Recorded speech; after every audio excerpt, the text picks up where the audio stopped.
necessarily be banned not because it's potentially their weaker map, but it's more to try to counter ban versus Immortals. So you look back in the series, a pick that's straight out of left field for Immortal, at least for me, to take Icebox, and to also keep Bind in there is going to be a very interesting one for TSM. So I think this whole matchup is going to be nothing but surprises, and I'm throwing out my prediction out the window. I just want to watch this as a fan and see how it unfolds.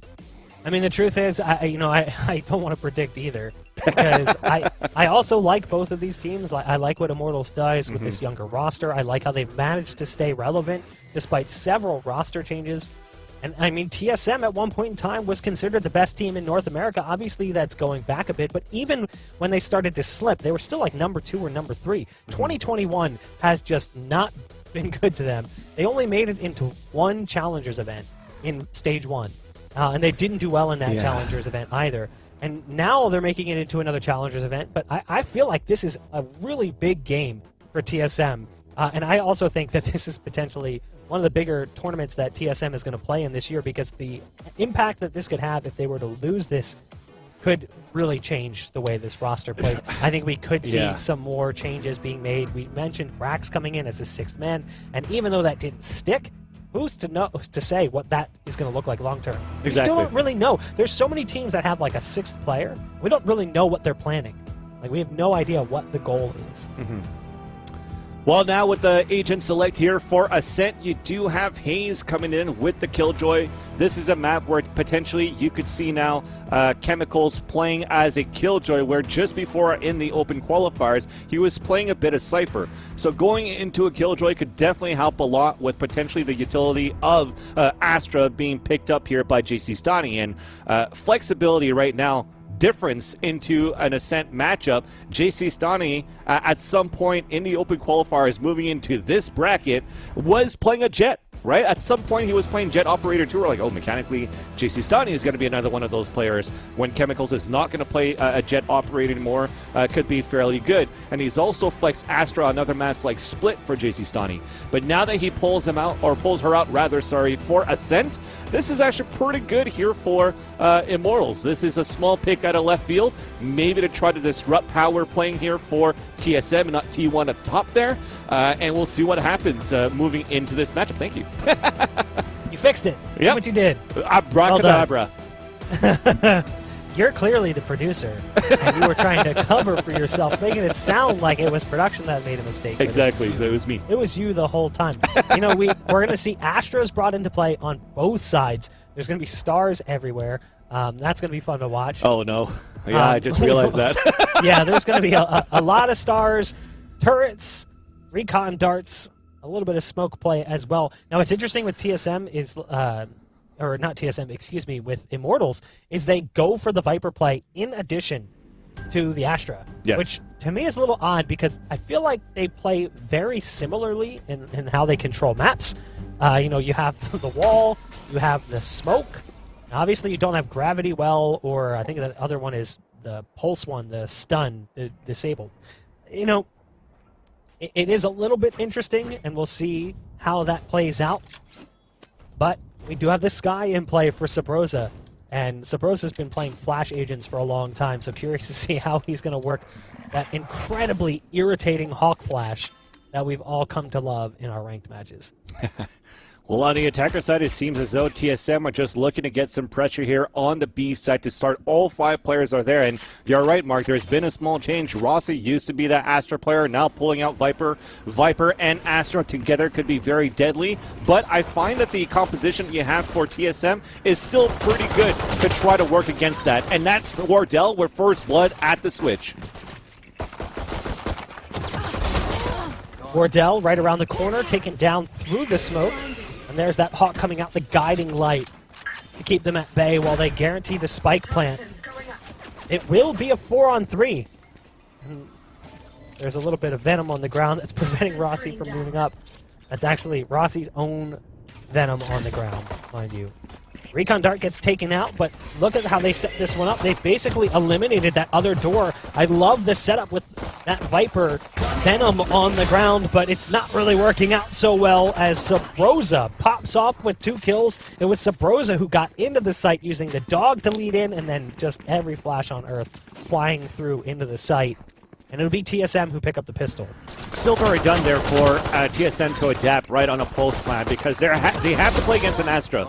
But knowing that Astra has already fallen down, they don't have to worry about a gravity well that's going to be thrown all the way towards the back of the site. So have all 4 players play in the back and see what happens, go for the trades, and you still have 4 players very good on paper in terms of how much firepower they can bring. It's a very clean pulse plan for the attacker side for TSM to start. Second round, though, you see there's an early pressure happening towards mid side, and that recon dart just pinged 2, at least maybe even 3. A wall bang from a Marshall, a peek from Cat, and it's Wardell again with the first blood.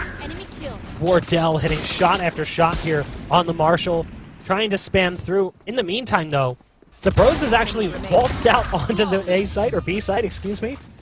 And again, it was the same thing. Sabrosa leads in with a guiding light, and then follows up with the dog to just charge in, and then another guiding light to make sure it's safe, and then just kind of walks out onto the site. Makes it look super easy. And they were so focused on everything that was happening in mid, no one was even playing towards B. But if someone had been there, Sabrosa could have still potentially found an opening.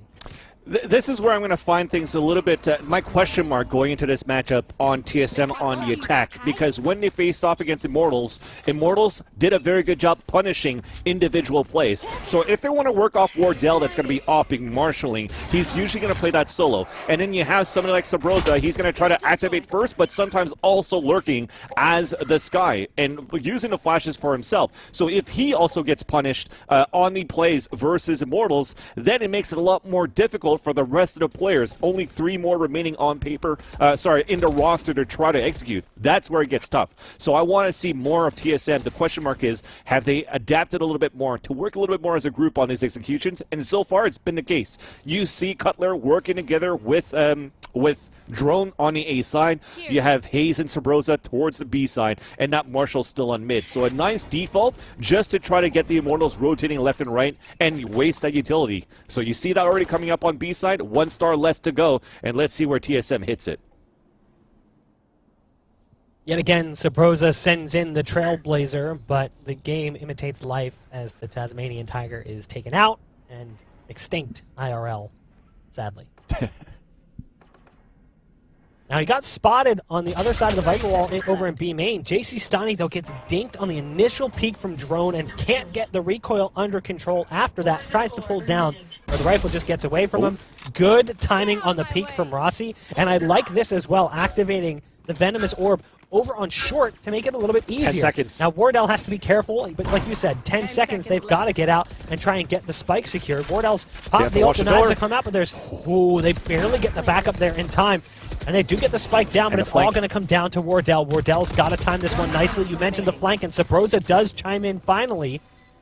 And again, Wardell has the knives out, but it's a rifle versus those knives. It's not going to matter. Wardell gets there just in the nick of time, catches Chemicals going for a reload, trying to peek from upper.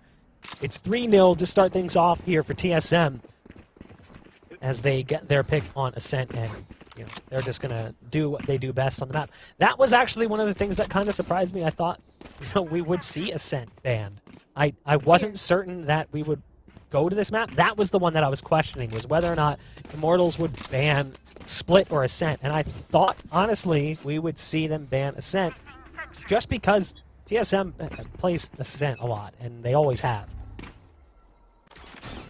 One thing I did really like, though, at least from TSM and from Wardell versus Gen G, the matchup that helped them qualify into this game where they beat Gen G on this map too, very convincingly, is when Wardell also has the knives. So he's not playing further back. I like how he's also rifling right now. Yes, it is against an eco. Some decent trades at least, though, but still, the player advantage goes for TSM. But what I was trying to say is, with Wardell pushing very aggressively and creating space right now with the knives, has been a thorn on the side of Gen G. And on that previous round was the thorn on the side of Immortals. And the great lurk continues on from Sabrosa on that previous round, that now Immortals, there's potential going into the later rounds where they can't really stack on sites, and they always have to split out because they have to be wary of all these splits happening. There's the final kill coming through. Drone got a 4K on the round. I love, too, as they were taking the site, Cutler thought he had picked up the bomb. He went to default spot and tried to plant. It took him a second to realize what was going on. Drone, 8-1 performance coming out from Drone.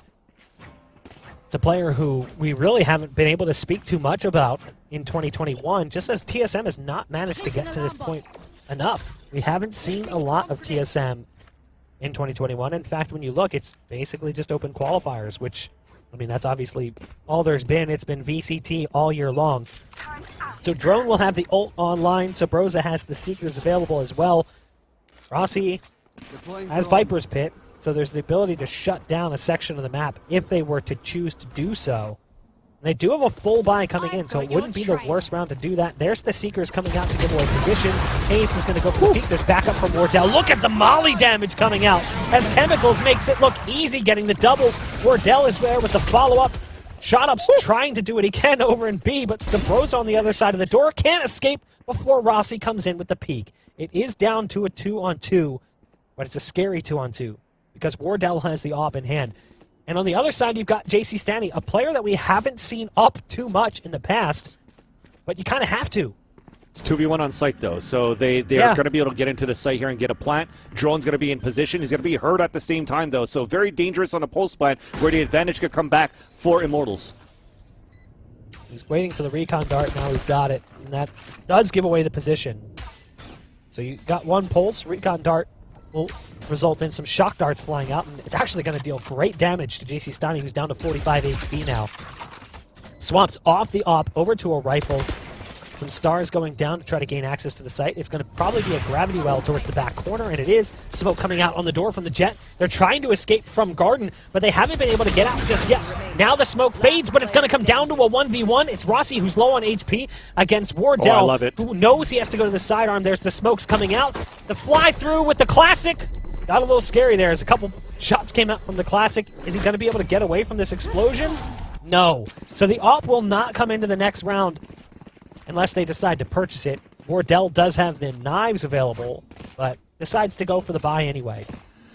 Yeah, I mean, you've won 5 rounds in a row there for TSM, and I just love that 2 versus 2, even that 2 versus 1, knowing that both players are at Hell's side, and Wardell dashes on the other end just to have the off angle against his opponent and waste on the clock in case he was getting chased down, just to make sure that the time is of the essence, and time is going to be favorable for TSM on the pulse plant should he die. But he saves the round here for TSM, makes things very difficult for Immortals. They're on a broken by 2 Spectres and 3 Phantoms. As you see in this picture-in-picture, an early Viper's Pit towards the A side from Rossi so they could focus. Look at the amount of stars on Catwalk, on mid, on B side. I mean, we don't know who's, but it's still going to be TSM taking the upper hand, pushing and gaining control of Pizza, but it's funneling towards this stack.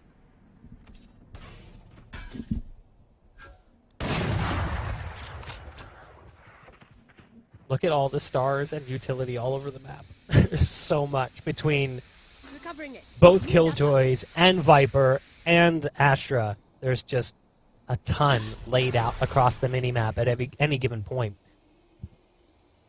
Yet again, you've got that one-way orb on short, and you've got the ult used as well. So Viper's Pit has been utilized on A, but it doesn't seem to be scaring them too much. They seem content to continue in this direction. There's still the possibility of another smoke as a star gets dropped on short. Timing will be of the essence, and there's the pull through. Huge. But it's just easy peasy for Rossi on the other side, still inside the ult over on A. Get out of my way. It's down to a 3-on-5. Numbers very much in favor of Immortals, who are looking to win their first round. Wardell finally used the knives, but it's a little bit too late. We're down to a very low end on clock, and it was questionable at that. A flawless round victory coming in from Immortals. With 14 seconds left, Wardell decided to use the ult over in Garden. I mean, it was a 2-on-5 at that point. Yeah, but I think the better part here for Rossi is really leveraging his utility, right? Because for me, it was like, okay, well, the ult's a little bit too far up towards the A side. TSM, if they win this fight versus Rossi playing over towards that tree side, it's going to be easy for them to push into the site. But you have the poison cloud that comes up. That creates a one-way and also a better crosshair placement so that Rossi, or JC Stani, could get those kills as the Astra on tree. And allowing that drops 2 players instantly with help from Rossi. And it just makes things very difficult for TSM to even lurk on that mid side. So a great way to put the first round on the board, but now that the ult is gone, they still have 3 on the board. The Killjoy ult, they have a Hunter's Fury, and they also have shot up with the Empress that's available, where it's currently heading towards this B side, cleared by the Trailblazer that's only going to get a bit of information from that shot that was heard from Staircase, but they don't know that there's 2 other players playing on that side for TSM versus Immortals. You're probably going to see Hayes go up and throw that ult down here in a second. As another recon dart actually comes out. There's the Hunter's Fury to try to clear things out, but no, Hayes doesn't use the ult. And that is incredibly detrimental. He only got it after dying there. He was still 1 orb away. Oh, you know what? I'm looking at the wrong side. I'm brain dead. I really am an iron caster. All good. Chemicals was the one with the ult. I was just looking at both sides. Excuse me. Rossi lining things up over on short with Chemicals. And I feel like that's going to be a very well-held area on the map for IMT. Rossi seems to have short on lockdown, especially with that one-way and some backup as well from whoever is playing on short given the round. JC Stani has been there at times. That round he actually had his teammate, I think it was Chemicals, was there, and it was Gangsta. So they had backup there. But his ult on long was weird, but his utility on short is really spot on. Yeah, and I think the support that they have from even Chemicals putting his nanoswarms on the ground, even maybe 2 rounds ago when they tried to push aggressively on the tree side and it looked a little bit open and left behind for Immortals, the ability being popped on the the Nanoswarm with combination of the Poison Cloud, right? You have the debuff, the decay going on top of the 50 damage by running through it, you just melt down right after on that catwalk spawn. So you could definitely see it. The A side Viper defense with the Astra and also the Killjoy utility has been like a no-go so far, like a do not enter zone. I'm currently locked up in my room. Please don't come in. I'm gaming hard. And that's Immortals right now on the defense on that side. Lurks on mid have been pretty decent, where we'll have to see if a split towards the mid side, will work. This is awkward. Cosmic Divide comes out, as well as both Killjoy ults. So that'll slice the map in half, and you can see the effect it has as it's caused them to go across the map to another area. They'll go ahead and get the spike secured, though, over on the A site. How does this ult impact their post-plant setup? As you can see just how weird it is with its current position. I like Wardell's move, knowing there was one upper, tries to make a move in that direction with the shorty. Cutler's still in position here with the Sheriff. Oh, the shot's not quite squeezing over the top. Finally does get one above the top rail. There's still some shock darts coming out. There's a nice flash coming out as well. The Leer proves to be too much for Cutler to deal with. The forces are dwindling right now, but there is still that molly to deal with coming in from their Killjoy. Now they have to go for the re-peek as time is of the essence. The spike is being stuck. There's only one player left remaining. Shot up. Able to get the last kill on the round as Sabrosa tried to lock things down, but with 2.62 left, Immortals will get the defuse. It was 5-0 coming off the start for TSM, but Immortals keeps themselves in the game, winning 3 straight rounds. That said, that was a bit of an eco buy. They had some sheriffs. They didn't spend too much. So now TSM is coming into this one with a bit more cash. That will include the op in the hands of Wardell. And chat probably is wondering, like, okay, this updraft from Wardell, was it really useful? At that point, it was an eco going in, right? The couple of shares moving in, and they actually were able to spend a lockdown in terms of a resource to be able to get that plant, so it was very much needed on their end on the attacker side, but they also forced out the Killjoy ult and the Cosmic Divide from Immortals. So trying to even out the tally here in terms of the abilities for ultimates, you definitely do see now Seekers for Sabrosa, which shot up on the Empress. This is going to be around with your Empress and run right behind it. The way that TSM does it, they just keep doing and working that way. It's stopped actually by a snake bite and nanoswarm, but at least Hayes made it through and he could go for a plant. was interesting too, there was some Astra utility on short that caught Rossi. So Rossi got stunned and dazed by that Astra utility. Not that it made too much of a difference. There's that smoke on long. Nice shot onto the Lear. Strange as that is to say. But yeah, look at this flank on short. It's all going to come down to timing.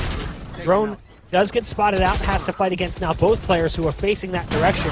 Wardell just has to wait for the smoke to fade, but it's all Wardell. Wardell's got the off missed shot, not where it needs to be. Can't find a follow-up either. Dashes into the wall initially on an attempted escape.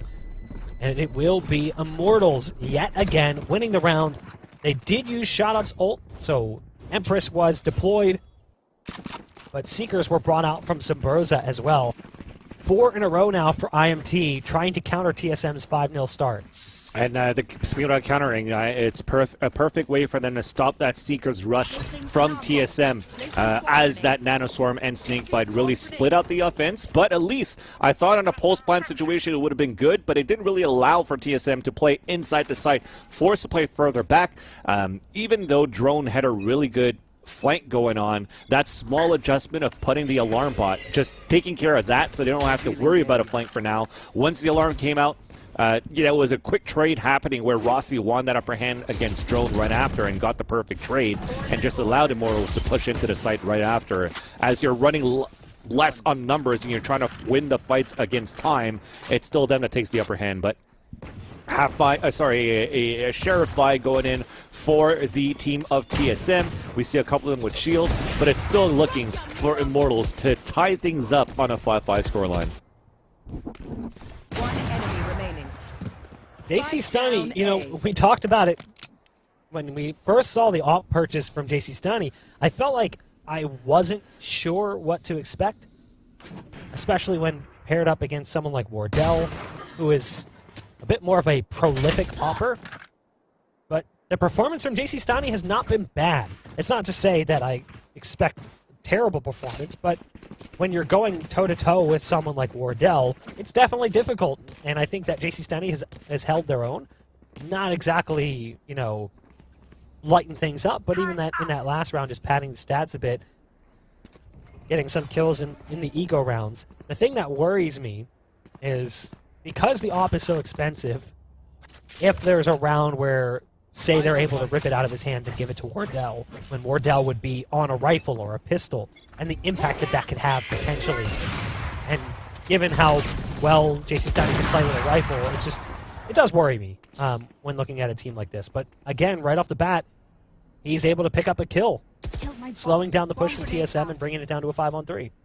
Just very aggressive at the beginning there. The recon dart to get information coming out with, combining with the operator too, just makes things very difficult now for TSM as they left the spike. So at least there was no information that they dropped the spike for TSM. They could still pick it up. They could still force a rotate. You see all of them rotating so far because they've taken B side control, especially if Wardell is going to try to make noise over here. And that run back, off camera, you saw the run back on B main. So Cutler heard that. That allows Drone to move forward too, and could slowly inch back into B if they want to. And I think they're really counting on Wardell to try to sell that fake on the A side.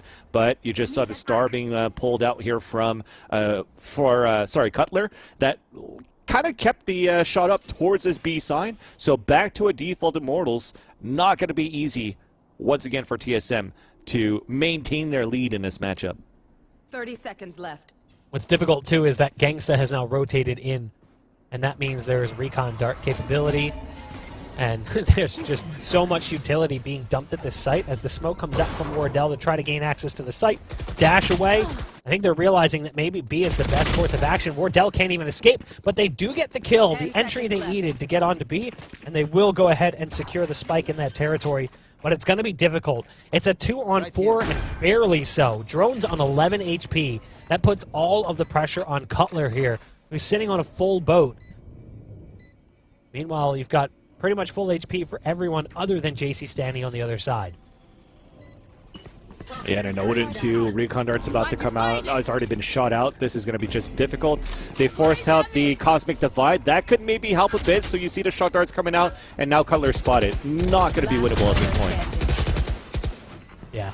I mean, especially with Gangsta on the Odin, there's so much spam potential, and there's not really any safe spot to hide on that A site, or B site, excuse me.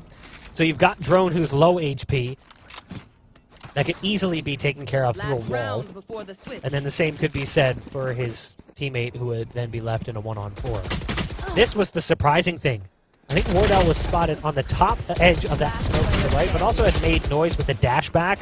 So Wardell had actually gone into sight, threw a cloud burst down, didn't see anything on short, and before it could fade, dashed back into long and started to run away, but did a weird double back, and in that double back moment, was dropped by the player playing on site, which was Chemicals, who was sitting around the corner the whole time waiting for him. Again, looking at the mini-map at the start, it's quite comical with the amount of utility that gets dumped out early between Killjoys and Astras on both sides. And yet again, another Viper's Pit, this one actually over in B main. Very potent, actually. It's so hard to cross into that right now, so for them to double up early into the round for Immortals and are able to place that Viper's Pit into the B side, you're following players, again, into so much utility, this time on the A side. I mean, the moment of salvation right now, or the light at the end of the tunnel for TSM, is that at least they have 5 rounds on attack. I don't know if the 6th round is going to happen. Ult coming out from Gangsta. We've talked about how good Gangsta's been in the past with connections on his ult, but not quite where it needed to be this time around. You should run. Sabrosa was up a decent distance in mid. There's the ult coming out. Potentially scare them out of that position. It's not the worst idea, given the way that they're currently set up over on B main with the Viper ult. That'll try to push them out of mid. But here comes the play as the LMG really opens up. You've got one player left remaining in Wardell. You can't hear much beyond the shots being fired, and at the tail end of the half, Chemical says, why not? Might as well. Throws down his ult too. I'm surprised that the ult from Sabrosa didn't really do much. I thought we would have seen a little bit more. Now, I want to go back and actually watch it to see the positions. If we catch it on replay, I'm not sure. Well, they were all the way back and passive for Immortals, right? You had one in the backside of the ramp, you had 2 towards the backside heaven by the site, because all the utility towards A main could actually prevent this push from happening. And at the same time, if Wardell were to dash into the site, well, he's going to dash into a point where he's potentially out in the open, where 3 players playing more passively are able to punish him on that one too. So Immortals readjusting quite well to the ult that was placed down by Hayes, and they take this 7-5 scoreline. It looked like, though, ShotUp was in the path, but I think that I don't know what happened. Did ShotUp dismiss to dodge the ult? Because ShotUp was in market, if I remember correctly. Maybe I'm just misremembering. No, you did. He killed Hayes.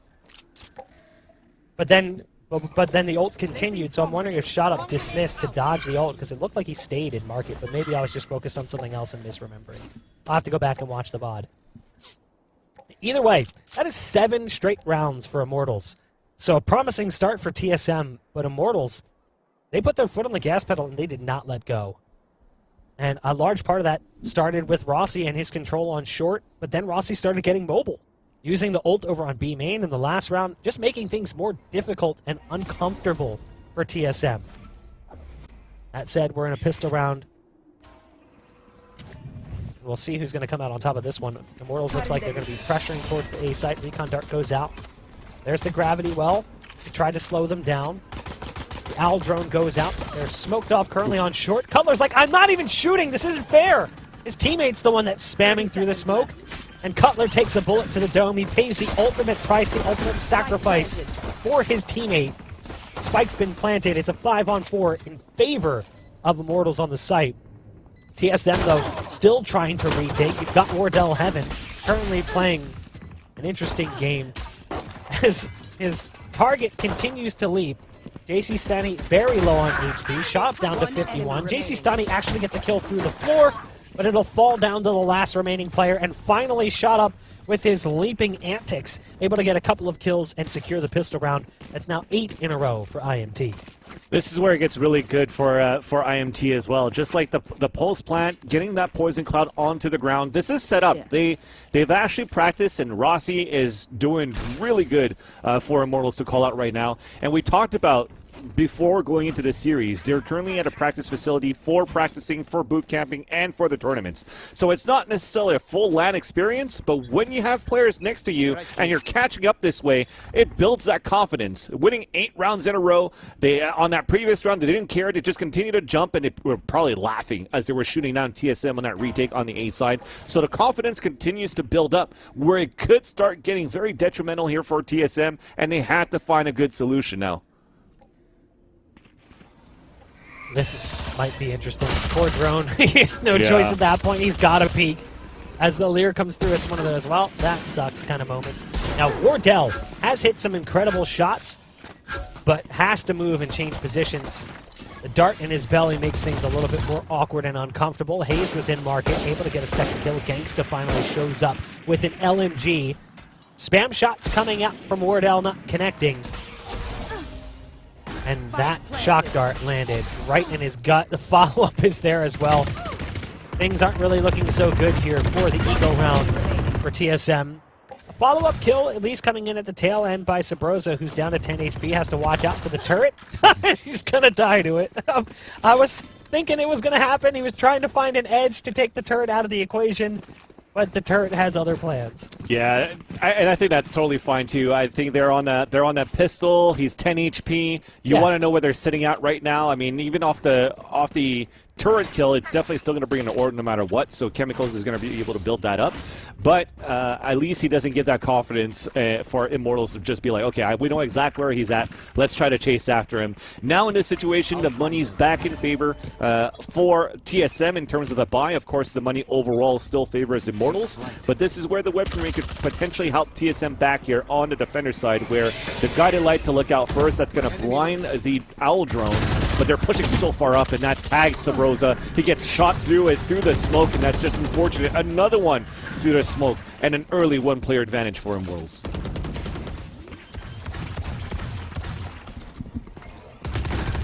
Immortals backs off after securing plant. Spam coming through from Gangsta to just slow down the retake. Everyone coming through from Garden and over towards Spawn. They have to contend with all of the players currently grouped up on long. The spike was tapped for a moment but had to get pulled off of because of a nano swarm that was dropped down. There's the snake bite going down on top of the spike as well. Immortals has so much delay utility. When it comes to a post plant, it's going to be so difficult between the nano swarm, snake bites, and then also you've got Astra utility.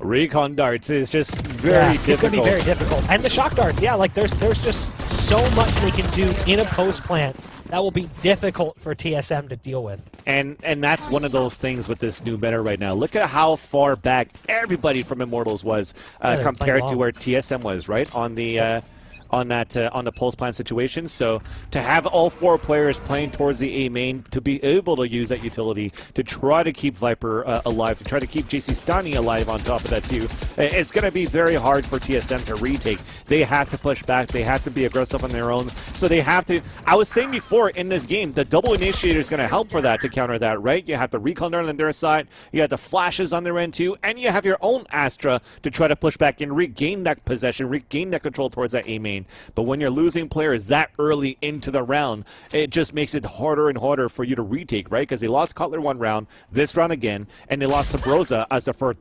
death of that previous round. So those agents I was telling you about that could help on the retakes are not there for that opportunity. Wardell going inside the smoke, has to be careful. Oh, that's awkward. The drone just takes the strangest path, maneuvering through that smoke. And now Hayes is left alone, tries to hit the shot on the leaping target, does at least get one, but there's the flank coming through from the window. Immortals is looking to close this game out without allowing TSM to win a round since round 5. The early rounds went TSM's direction off of a great setup that Sabrosa had going towards the B site. We would see Sabrosa open up with Guiding Light, Trailblazer to follow, Guiding Light again, and then he'd basically just kind of like walk out onto B and see what was there. They would use some Astra utility as well if necessary towards Spawn to give him some more lurk potential, but it's really quieted down since those early rounds.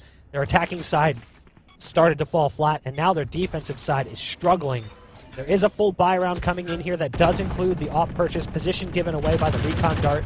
You see Gangsta is just having a field day, currently spamming through the edge, taking out the turret no less. That makes this position from Hayes a little bit more awkward.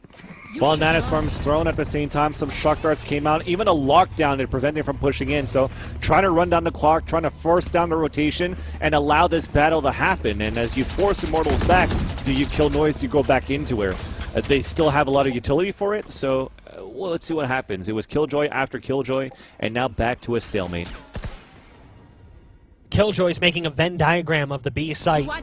Anyone in the middle would be the ones detained, which obviously does not happen. Recon Dart does give away Drone's position. He's stuck in such a weird position. Cosmic Divide goes down. Shot Up has popped Empress as well. They're trying to guarantee the site take. They've still got to deal with Drone. He's waiting around the corner, up on top of the boxes. His position is solid. It's a 3K for Drone. Make it 4 on the round. TSM finally put themselves back on the scoreboard after losing 11 straight.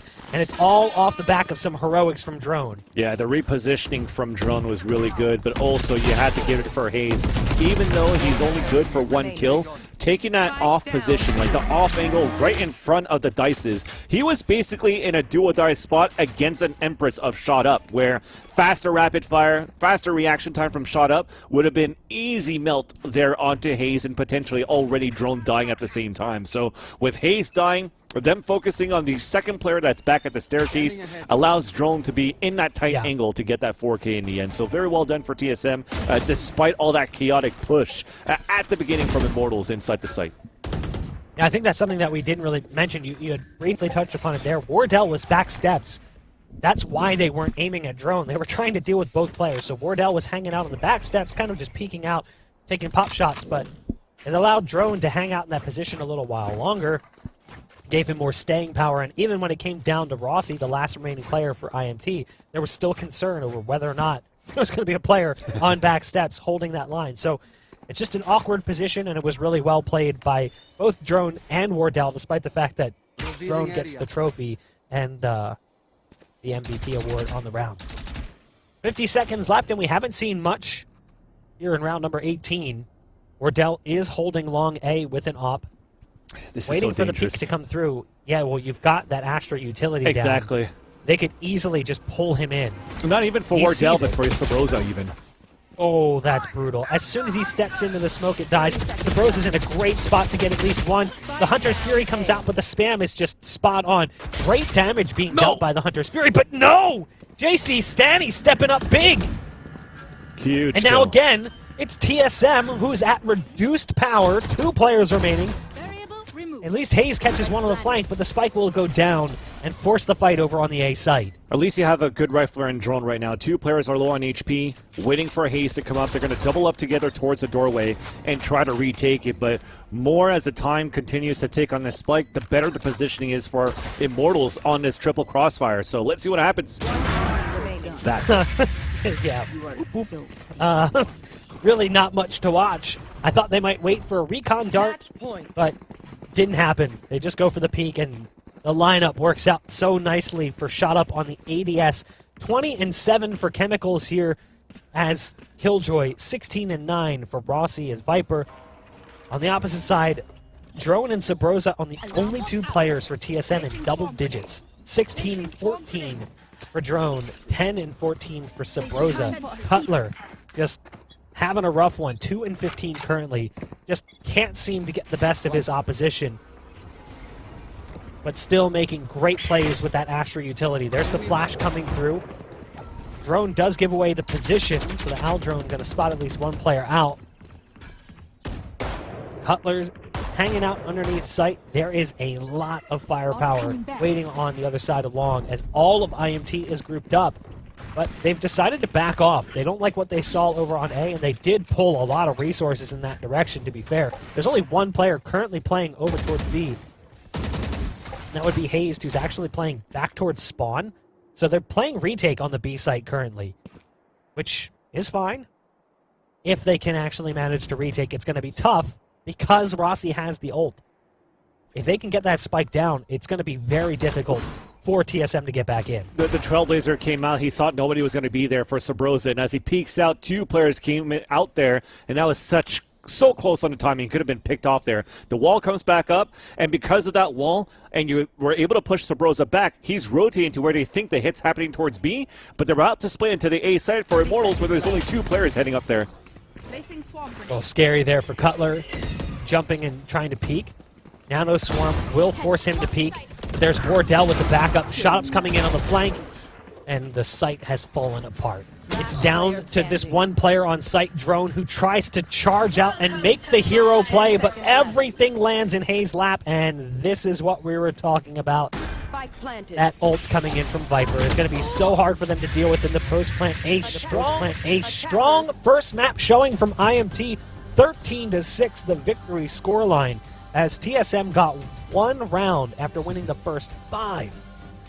Yeah, you had that. I think it was that one round where you saw like they had 4 or 5 ults there for the defender side of Immortals, and that's where it just started snowballing and seeing how Immortals were looking good on that defender side, starting with that Viper's Pit on that A main, and everything else in terms of the setup just continued to look very, very good on their A side holds for Immortals. So unfortunate for TSM, took them such like a very long time, 11 rounds I think you mentioned, Mark, before they actually got their 6th round. But after that, it's been one way all the way for Immortals. It was very tough for TSM to find a footing, especially on defender side, when you have 3 players within that second half on the defender side for TSM that died by being sprayed through smoke or tagged and sprayed through smoke.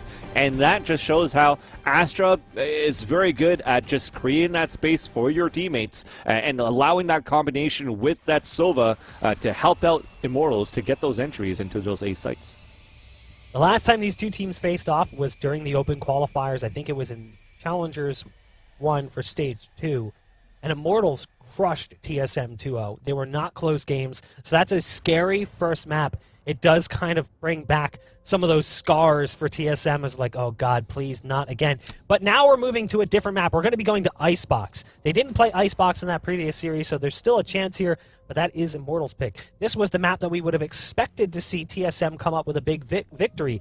But after the first 5 rounds, they win 1 other round. I mean, Immortals just looked so incredibly good. But before we jump into that next map, we are going to throw things to a break. And when we come back, we'll see if TSM can kind of shake that one off and readjust into map number 2, or if it's going to be Immortals picking up a massive 2-0 win over TSM to kick off the day. Stay tuned.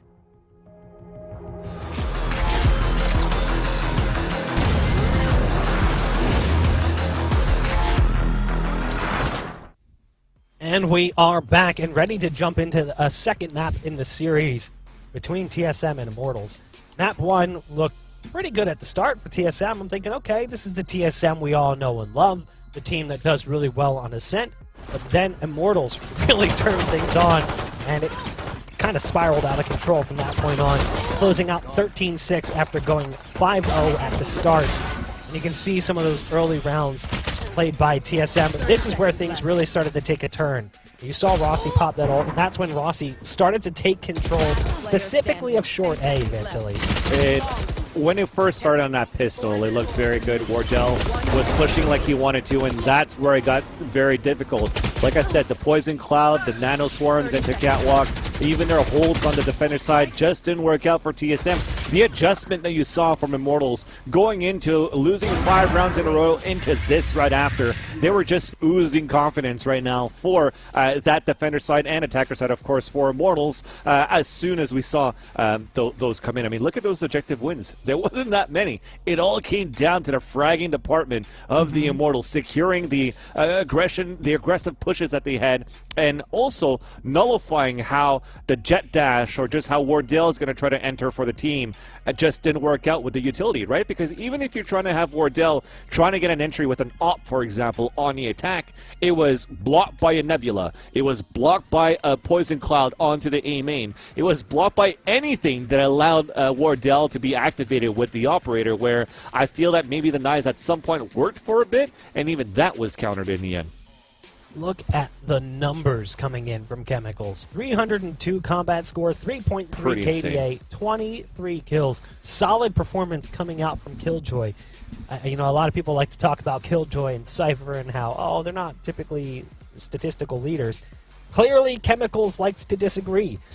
Drone on the opposite side did everything he could, but you can see by the surrounding players, he was very much on an island. At times it felt like that. Now, to be fair, too, Drone's stats are padded a bit because he found a 4K in one round. Like, you start to look at the long game, and it just felt like TSM was getting bullied by Immortals in that first map. And I don't have high expectations, if I'm being honest, coming into this next map because it's moving into a map that they potentially on paper should be worse on. I mean, look, Mark, we're looking at this so far. We are saying that potentially it's not looking good for TSM, but I think it's enough to put that knife into the side because I was looking at Coach Myth's stream during the break, and he was putting that clip saying, I'm not having a really good day. Chat in Coach Myth's chat, he needs your energy. Coach Myth, TSM needs your energy as well. And yes, Icebox, it's going to be a tough one, so you're going to have to really muster everything that you can here for TSM, because looking at this roster for TSM going into the close qualifiers right now, the only map that they dropped was against the Sonics on that very map of Icebox, and that's where potentially now Immortals, seeing some comfort in the past on that very map, is going to be, okay, what do we bring out? Because I've said in the past, we haven't seen anything from Immortals going into these first two stages, so it's a huge question mark there. Is it going to be JC Stani that's going to be opting again for the team on their side, or is it going to be Chemicals that's going to be opting like he did in the past too when they had Nature in the roster? So big question mark for both of these teams, but if it's going to be Immortals' pick, they got something cooked up. I mean, here's the thing. Both teams have actually played the map the same amount of times. They both played Icebox 10 times on the year. Or 10 times total, I should say. Because I believe one of Immortals plays, it did. It came during First Strike.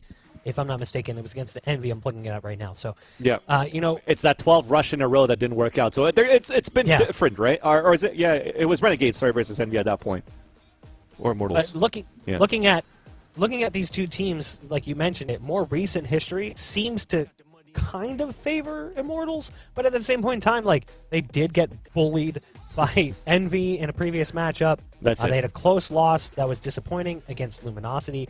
That didn't really go the way we expected it to. They have picked up wins over other teams, looking specifically at Gen G. They've lost to Sentinels. No surprise there. Sentinels has also been really strong on this map. I don't feel like either team is really great on this map. I think they're just kind of so-so. But I gotta say, off of what we saw on the last map with Rossi as the Viper, I think that's the defining factor.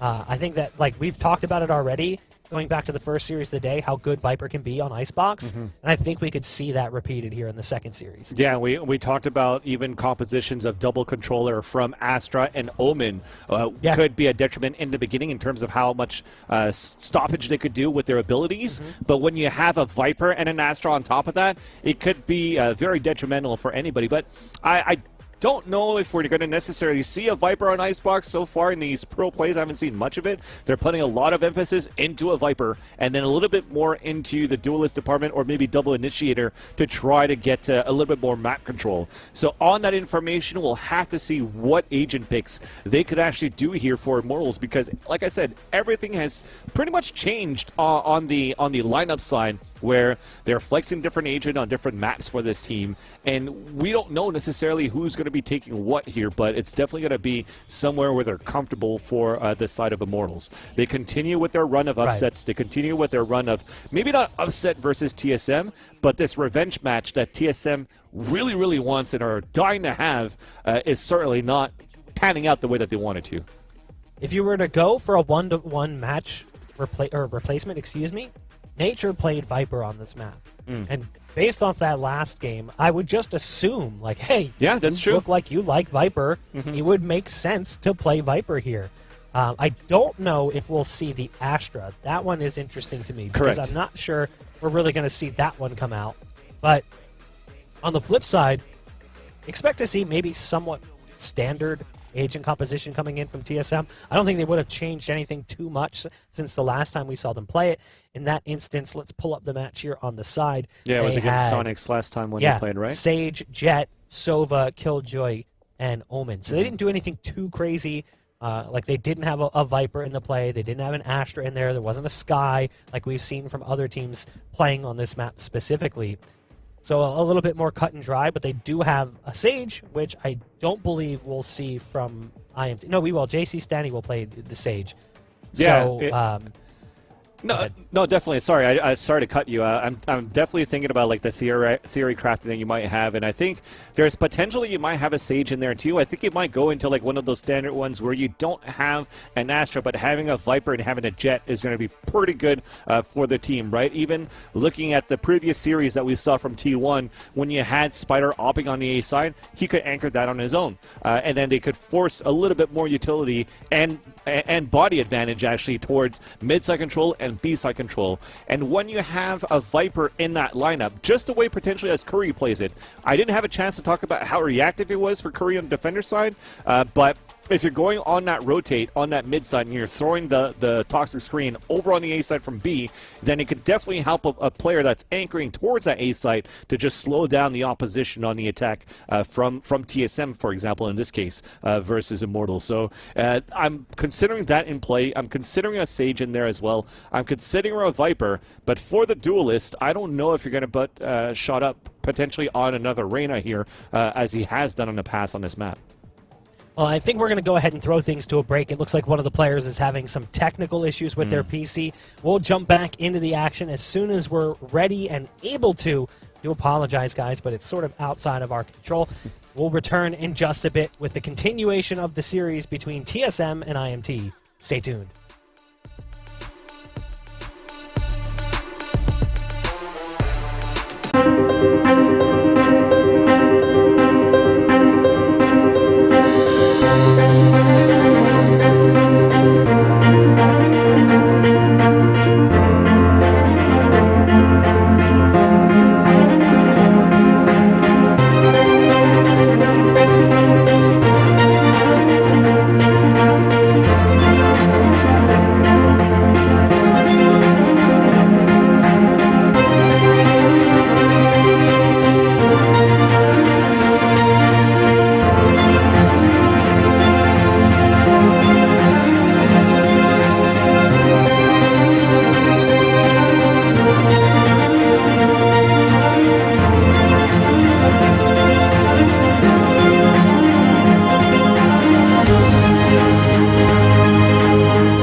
And we are back, and it looks like just at the right time, as it seems like our player who was having technical issues has resolved them, and we should be jumping into the game momentarily.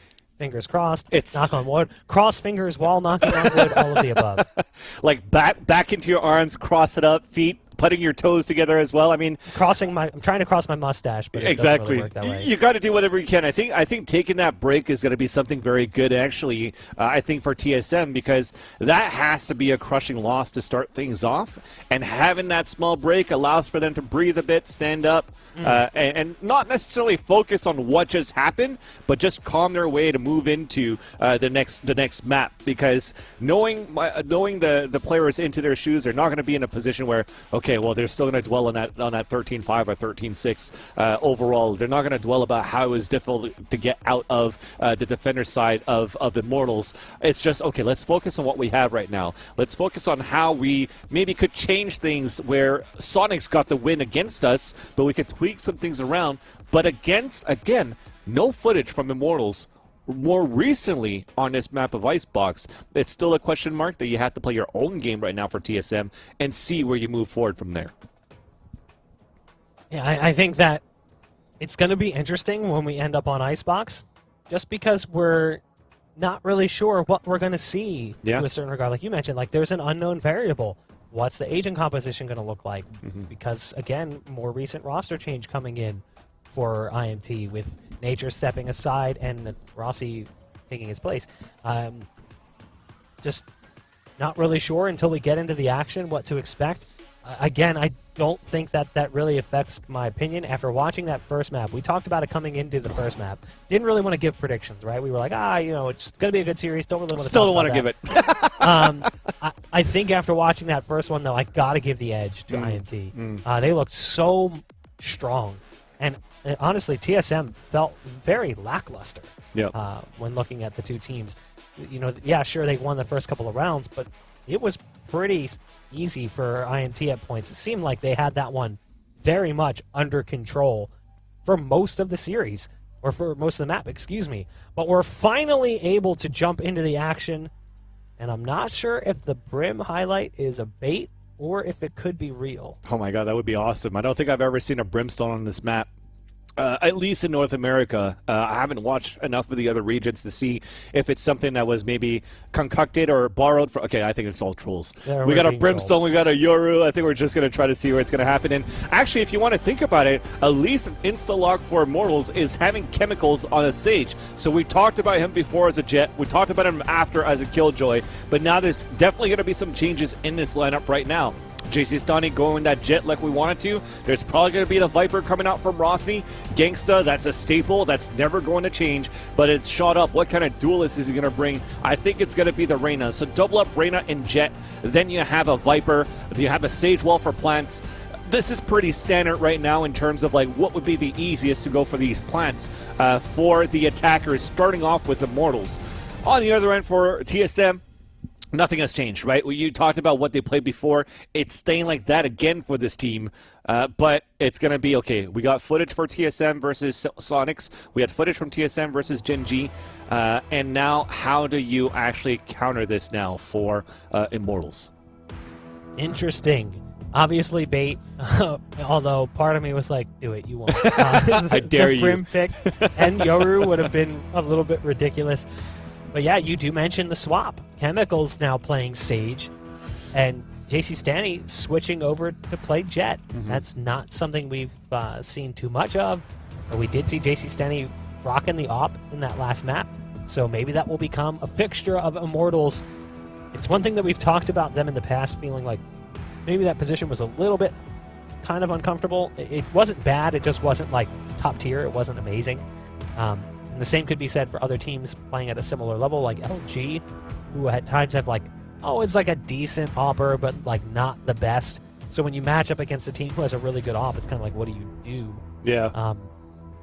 But looking at that last map, I don't really think they needed to worry about the AWP too much, because you didn't see it too frequently, because the money was never really in a good position for TSM. Yeah. So we will have TSM starting on the defense, and it's IMT on the attack. And we do get that Viper after all, the one we expected to see. And it's looking for Immortals to try to set up here towards this B side. Bear is already up. First point of contact will be Sabrosa. Could potentially put a wall up and fall back, especially now that he gets pinged. He's not even going to wall. Toxic screen to come up. Very aggressive from TSM towards this B side. And this is going to be the wall that comes in through as well. It was actually great damage coming out, along with the Nano Swarm. So that pushes Chemicals back, forces out the self-heal pretty quickly. A heal comes in on the other side for Hayes. Take flight. Spike planted. But you can see the after effects, leaving both teams a little bit scratched and scuffed. Spike's been planted and it's retake time, but everyone's stuck in similar positions. Hurdled up behind yellow and moving back over towards long. Now, the wall has been broken and a follow-up wall comes through. They do break the wall on the other side, so the opportunity to defuse on that is going to disappear. And that results in a fast play and push in. There's the snakebite kill, something we don't see all that often, and Cutler, who's left alone in the 1-on-5. A flawless round victory. A lot of damage dealt to both teams on the initial push, but IMT survives with all 5 to win the round. Yeah, so now you got to be careful for Rossi with these lineups that he has with the snake bites. He was playing it all the way towards that back of the B site, or sorry, of yellow. But at the same time, I like how they're actually countering Immortals on that retake versus TSM rather, because when that owl drone came out from drone towards that back site, well, we had shut up that threw an instant leer towards the top of the dark cover just to make sure that the owl drone doesn't get enough information, but somehow nobody shot it. It still came through. They had information for that, but just no kills. And now for this round, it's going to be a Marshall no armor trying to go for an early tag with no success, and it's going to be Immortals already taking control of pipes and moving really closer and closer, where Wardell is in a do-or-die spot and falls back himself. Shot out the first one in, but his teammate JC Stanny taken out by Pistol. Now we've seen Wardell do great things with the Marshall in these rounds. Even though that last map didn't go great for them, Marshall on the second round for Wardell has been at least a little solid. There's again the snake bite going down to try to delay the push. Wardell with the no-scope on the Marshall. Straight to the dome of Shot Up. The plant still hasn't been guaranteed, but it is a 1-on-2 with a Marshall no less. He's got 2 shots, 1 for each of them. Can he make this happen? Wardell gonna peek from upper. Oh, there's the no-scope follow-up, but again, 2 bullets is all he had. And the reload tries to come through, and Rossi's having none of it. A solid round, all things considered, for TSM. Great economic damage, but the win will go the way of Immortals. But look at what it does to their cash. You've got Shot Up, who's forced to go down to like a pistol or accept a buy from somebody else. Light armor for 2 players. It's going to impact their utility as well. Still like the fact that Wardell actually used a Marshall in that previous round, because he builds up kills with that. That means he's got Blade Storm into this round. So he's going to go with the Marshall again with small shields. The rest of them going small shields with Phantom. So a typical round right now for the defenders, as Sabrosa spots a first one on green, and tries to get the first kill, but he gets punished himself. So already an early player down, and Hayes is forced to fall back inside the site. Lear comes out. He'll guarantee a sight, and that wall is going to come through as well.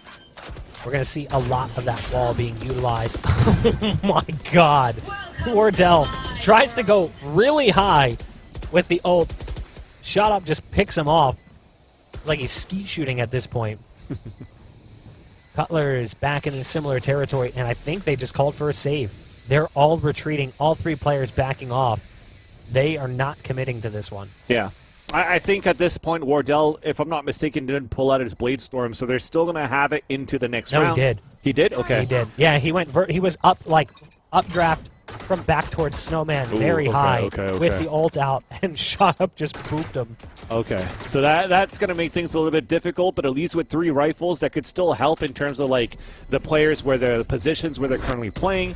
At least it can maybe try to anchor down towards the A side with a bit. Hayes having his rifle on a B side is definitely going to help too with what Sabrosa needed, because they're getting a lot of pressure from JC Stani on that B side early into the round. So my apologies for missing out on that Blade Storm that was used there by Wardell. But with that, it's going to be a glass cannon and come out, and there's actually no economy for Sabrosa, so he's going to have to go with the Spectre. So this is going to be a situation of a do or die before their economy just shambles down, and Immortals might continue their spree here on the attacker side. And this is night and day so far of the Immortals of how they usually play on this Icebox map.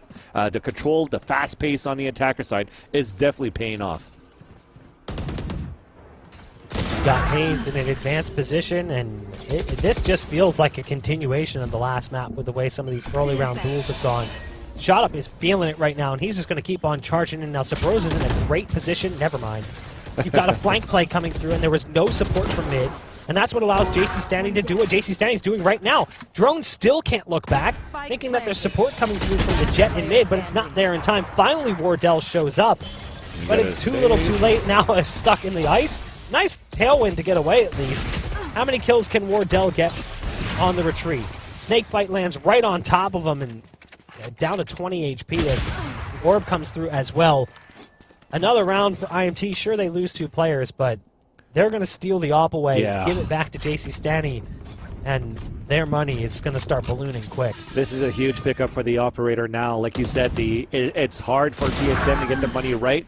Now they can leverage this operator for how they're addressing towards this B side. It's because they don't also have any type of like early smokes being thrown. So this is an opportunity for JC Stanley if he wants to peek out towards long B, can face off against Sabrosa. If he wants to go on top of Tube, he can play against Hayes in his current round. Or if he wants to try to op battle towards the A side eventually against Wardell, that could be another one that's going to happen. And it seems to be a Marshall versus operator potentially here towards this A site.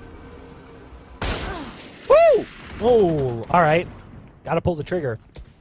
Felt like JC Stanley had the beat on him. He just didn't shoot. So, not sure what the case was there, but that will be a player disadvantage. Chemicals still pretty far away from the ult, so no res coming in this time around. The team going to be working with just 4 players. But they do have Reyna's ult, so Empress is available. Shot Up could try to pop that one to give him that extra edge. Currently, Shot Up is carrying the spike, and that is another nice pickoff for TSM to try to regain some control here in this second map.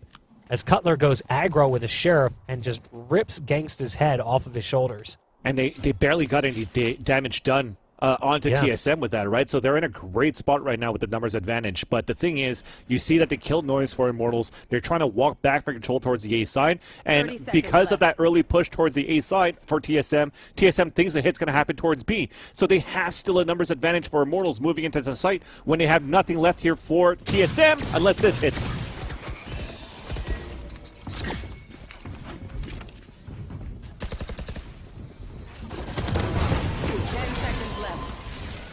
Well, down A. Cutler getting another kill so far. We're looking for the plant. There's no time left.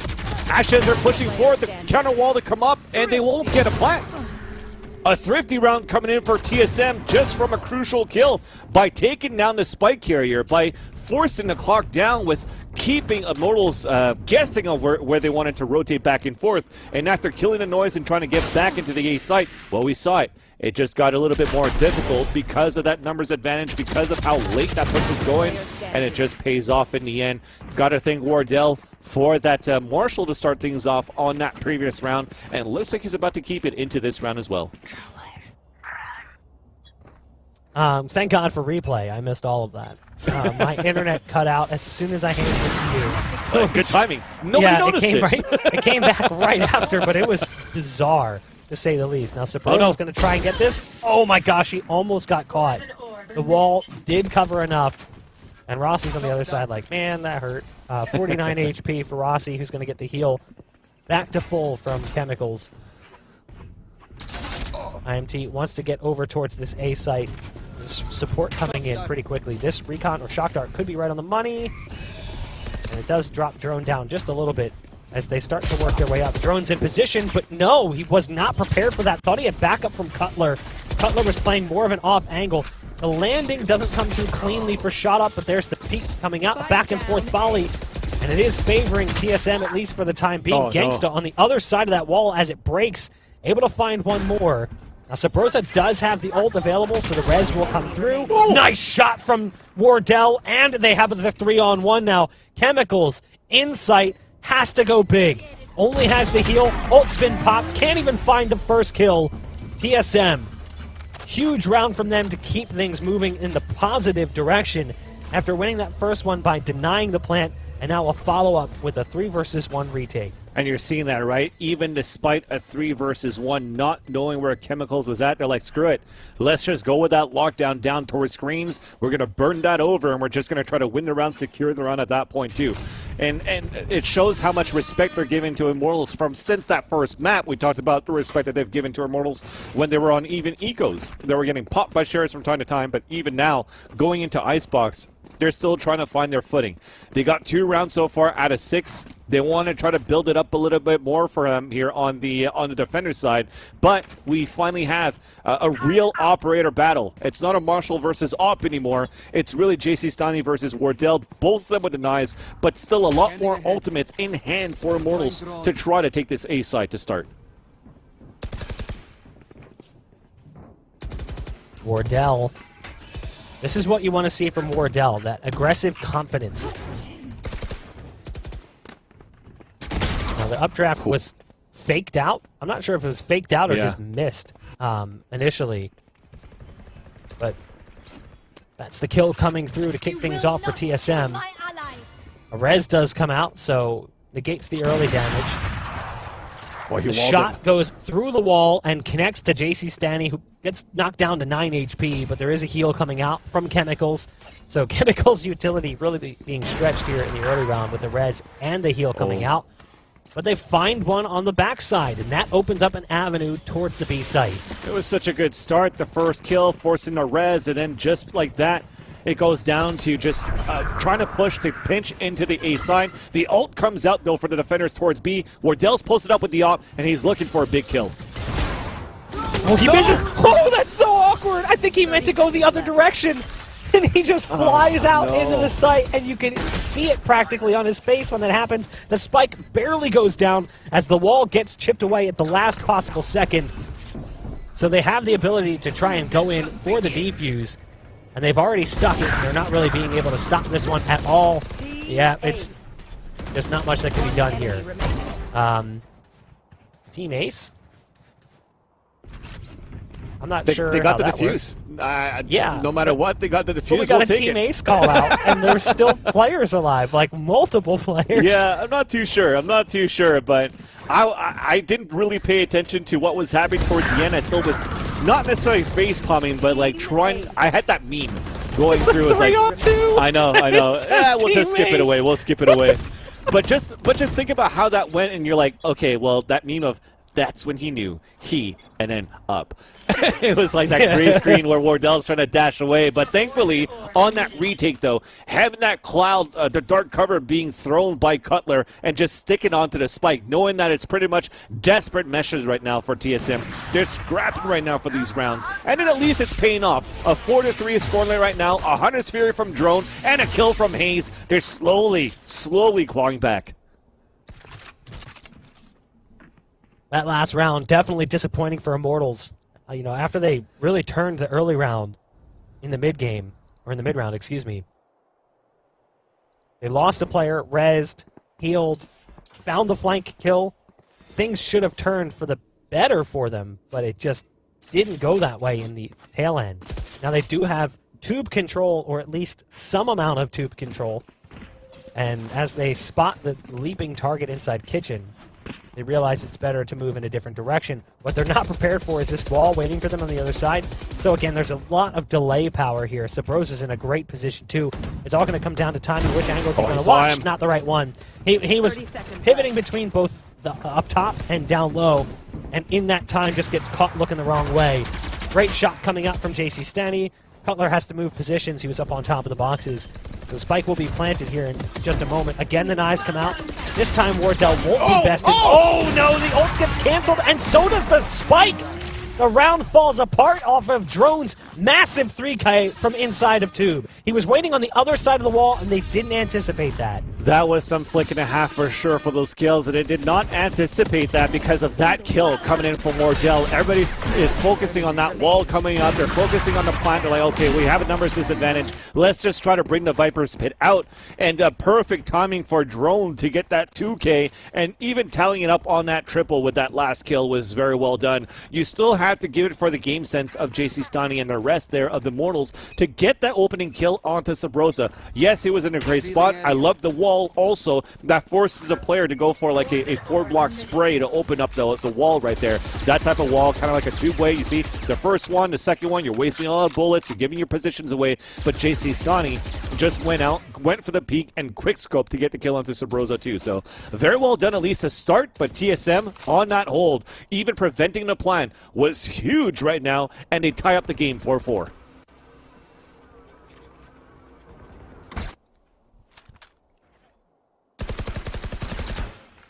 Again, we see that wall on long.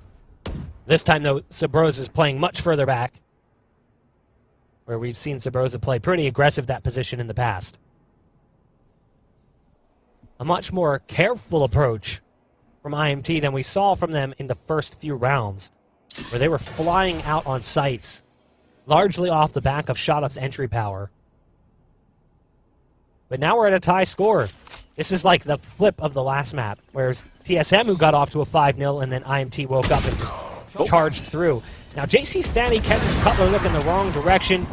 A weird setup on the site that results in site control going the direction of IMT. The spike will be planted. Missed shot from Wardell gives them that opener. He's down low on HP, sitting at 34. Sabrosa is alive, but in a terrible spot to give him the heal. So it's going to come down to this battle over on long. Sabrosa has to self-heal in that instance. So it will be Wardell forced to work with less HP, trying to make their way out onto the site. You've got Hazed already down on the ground, backside site, looking for information, trying to spot players out. There's one waiting right around the corner. Barrel, though, speaking out, and it doesn't seem to make a difference. Dismiss coming in from ShotUp. Alir to follow up as well. Wardell is now the last player standing, and he's kind of stuck on site, realizes it, tries to get out of there, goes for the updraft and the dash. They're going to push and take out the op, and it will not be brought into the next round. So IMT get themselves back on the scoreboard yet again. After winning the first 4, they lost 4 in a row, but they control the lead for the time being. Yeah, and that's where you're starting to see, okay, well, it's not working out at least with the aggressive pushes that they're doing for Immortals, so they're starting to throw a little bit more of a default and also trying to sell fakes, which is why you see there Rossi throwing up that wall towards that side on B, and just in case if he wants, he can put that wall up, keep some defenders towards that B side, they work towards A, and if it happens that they cannot win the fights towards A, or they're trying to get a kill, they can always reset and run back towards B and fully execute there. So we talked about how they were good at rotating TSM on that Ascent side before. This is an opportunity for them to do it right now. Here's where it changes though for Sabrosa. He puts a wall very deeply towards that yellow side that might allow for Immortal to cross over to yellow if they wanted to without being opposed, but they just break the wall instead for the attack. They kill the noise and they move towards the A site where there's only one player playing there.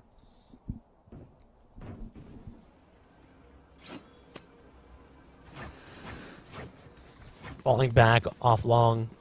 The drone kind of scaring them away. Position being gathered up by TSM as well off the back of that drone play. We'll see if JC Stani is going to continue to hold this or not. They've got 2 players pushing through from B, but it looks like they're pretty much dedicated to the site. ShotUp's going ahead across the site on the zip line, and the spike will be planted momentarily. Or not. Yeah, he wanted. Oh, he ended up on the other side of the wall. Yeah. I was trying to figure out what the heck was going on. So he accidentally fell on the other side of the wall. Has to run all the way around, very awkwardly, mind you. Huge. Look at Hayes, though. This is what we were talking about. They weren't prepared for the flanks, so Hayes is able to come through. They got 1 kill on one of the flankers. They didn't anticipate the second. Exactly. So Hayes is in a huge position that takes down 2 players and really flattens out the hold, and now they're just stuck in such an awkward spot. Hayes has found 3 kills on the round. It's all up to ShotUp. The self-heal is in, but good luck. Drone holding the corner, and we're back to a tie score. I was trying to figure out too why we were throwing that smoke earlier on for Cutler there, right by the generator, out in the open of the site, and it's just to make sure that it keeps kind of like Immortal's guessing at, is there somebody still behind that generator wall? Is there somebody playing it behind the truck? And with that, just wasting that time and putting a huge question mark of where the defenders could be on at least a hold. It allows for Sabrosa and for Hayes to actually go for a flank in the back of the site because they have too many resources thinking about the front. So very well done for TSM to run that down and to actually throw that half fake pretty much for TSM onto Immortals to allow those flanks to happen. This round, Op is out. Wardell looking towards the entrance of the A side. There's that jump. Here comes the Nice. He's staying on top while we do have Drone pushing forward. So first of all, spraying across doesn't work, and the Nice trying to capitalize with JC Stani. He does get walled down to 5 HP, now healed up at the same time. We're even up on a 4-4.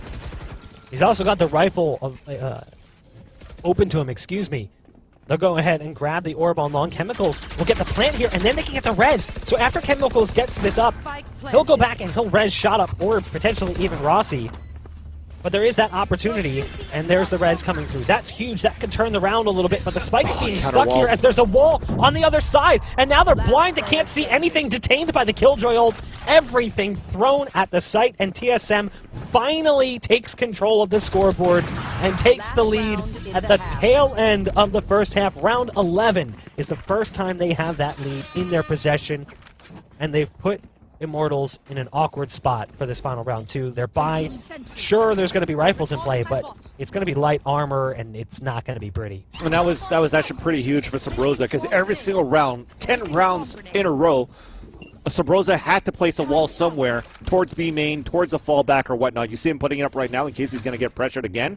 But that's how it allows for, or sorry, it's slow orb, but that's where it allows for him to actually just get that position and make sure that he's able to fall back into the A site because he wasn't getting pressured earlier on towards that B site. So that wall was crucial. The paranoia on top of that to blind everybody on top of the lockdown. And now this round though, Drone's the ones that's trying to push forward, trying to catch them off guard. Now you have Sabrosa that gets pinged. But Cutler's up there on yellow as well. Huge trades, but still a 2-on-2. Welcome to my world. There's the ult. This time it actually goes off. Last time Rossi popped the ult, and he was killed pretty much instantaneously. Now, interestingly enough, despite the fact that the ult was down, Rossi still goes to a more default position, and that is problematic. Cancel ult coming out from Gangsta, very much wise, given that he was low on HP. But it's TSM who closes out the half, 7-5. You know, I'm looking at that ult. Rossi pops the ult and then plants not on default, but in a position similar enough that spam can come through board's default and hit him. And you can see just little bits of damage coming through as the spray came through the box. As the spike was secured, he fell towards the tail end. So it's getting closer and closer here. The second half, we want to see if TSM could continue that momentum. Yeah, that was a huge no-scope there. And you know what? Still pretty accurate, though, going with no-scope with the Marshall. Still very fast, still very quick. You got some key plays right now, right here from Joan, for example. But the pushes that they had towards the A side for TSM on the defense was really good, too.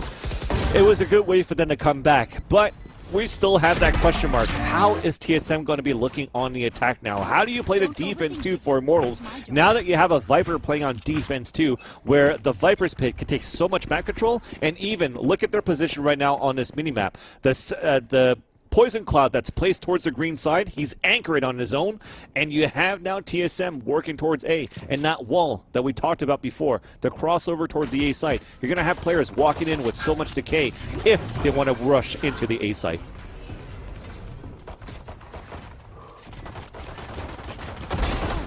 Into the A site they go. Gordell with the frenzy.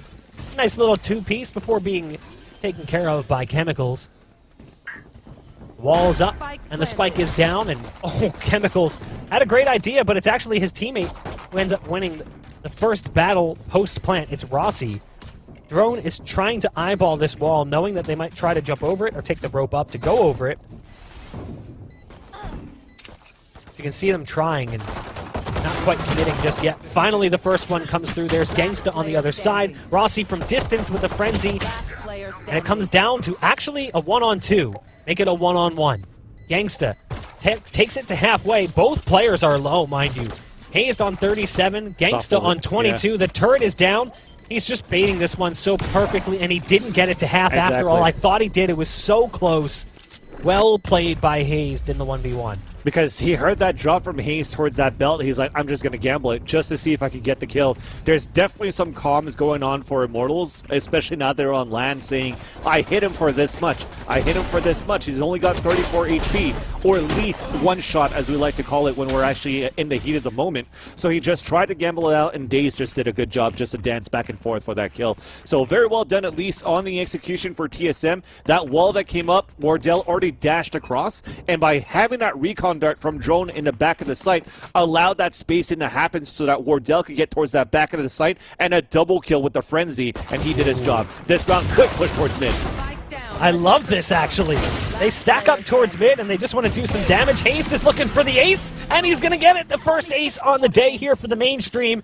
Sure, it's an anti-eco, but still, that was actually a Could have been good dangerous. eco. Like, all things considered, IMT actually did a lot of damage. Exactly. A lot of kills going back and forth, and Hayes only had an SMG, so there was certainly potential there. But TSM in the controlling position currently 9-5 over Immortals, and Hayes now has the ult as well. So they've got lockdown available and at their disposal off the back of that ace. So as much as we might look at those kills and be like, oh, they're eco kills, who cares? Like, that's a big thing. Yeah. They now have a massive ult that can't be countered from the other side because they don't have anything to really stop it or prevent it right now. It definitely wasn't a big deal or anything. I think it was a big deal just because they had so many players on that mid side and actually connecting shots, right? So it was definitely a doable situation for Immortals. And even speaking about them, they tried to go for an early battle again at JC Stani versus Wardell, but it's going to be JC Stani aiming down the site with that Vandal to get that pick, which is good enough here. I mean, Wardell, I'm pretty sure it was still on that Marshall, if I'm not mistaken, if he picked one on that second round. But let's see what happens. An ult because Hayes got the ult, but then he gets picked off right away. The lockdown's still going to go off, and they're going to be able to take map control, but it's still a 5-on-3. Shot up. No Getting way. great position. The dismiss to get away as well. And there's the final kill coming in for Shot Up. That's what you want to see for this team, for Immortals to really wake up. Shot Up picking up a big 4K in the round, and now is in position with the ult. So he's got his own ult at his disposal. Shot Up is just sitting top rope, finding kill after kill. The recon dart gives away positions, and then goes for the dismiss. I don't know if you noticed that. Yeah, exactly. Dismiss to dodge the ult. Yet again, that's the second time we've seen him do that this series. He did that on the first map as well, I think. I can't recall. We watched it live, and I was even asking myself after the fact if it happened. Hayes went for an ult in mid, and I think he dismissed as the ult came through to dodge it, but regardless, At least it's confirmed strong here. play. Yeah, exactly. We saw it happen. But now look at this round. We actually have a position where, unfortunately, because of that second round, right? Like I said, it was a big deal because it did a lot of damage with the pistols for Immortals onto TSM. So this round, they're going to be all on pistols, and they're just relying on Wardell. Wardell actually went for the force buy with the armor and the operator, and he does connect onto JC Stani. So the jet battle continues to go back and forth, but we still have yet to come into the site because of this poison cloud just to slow things down. Poison's off.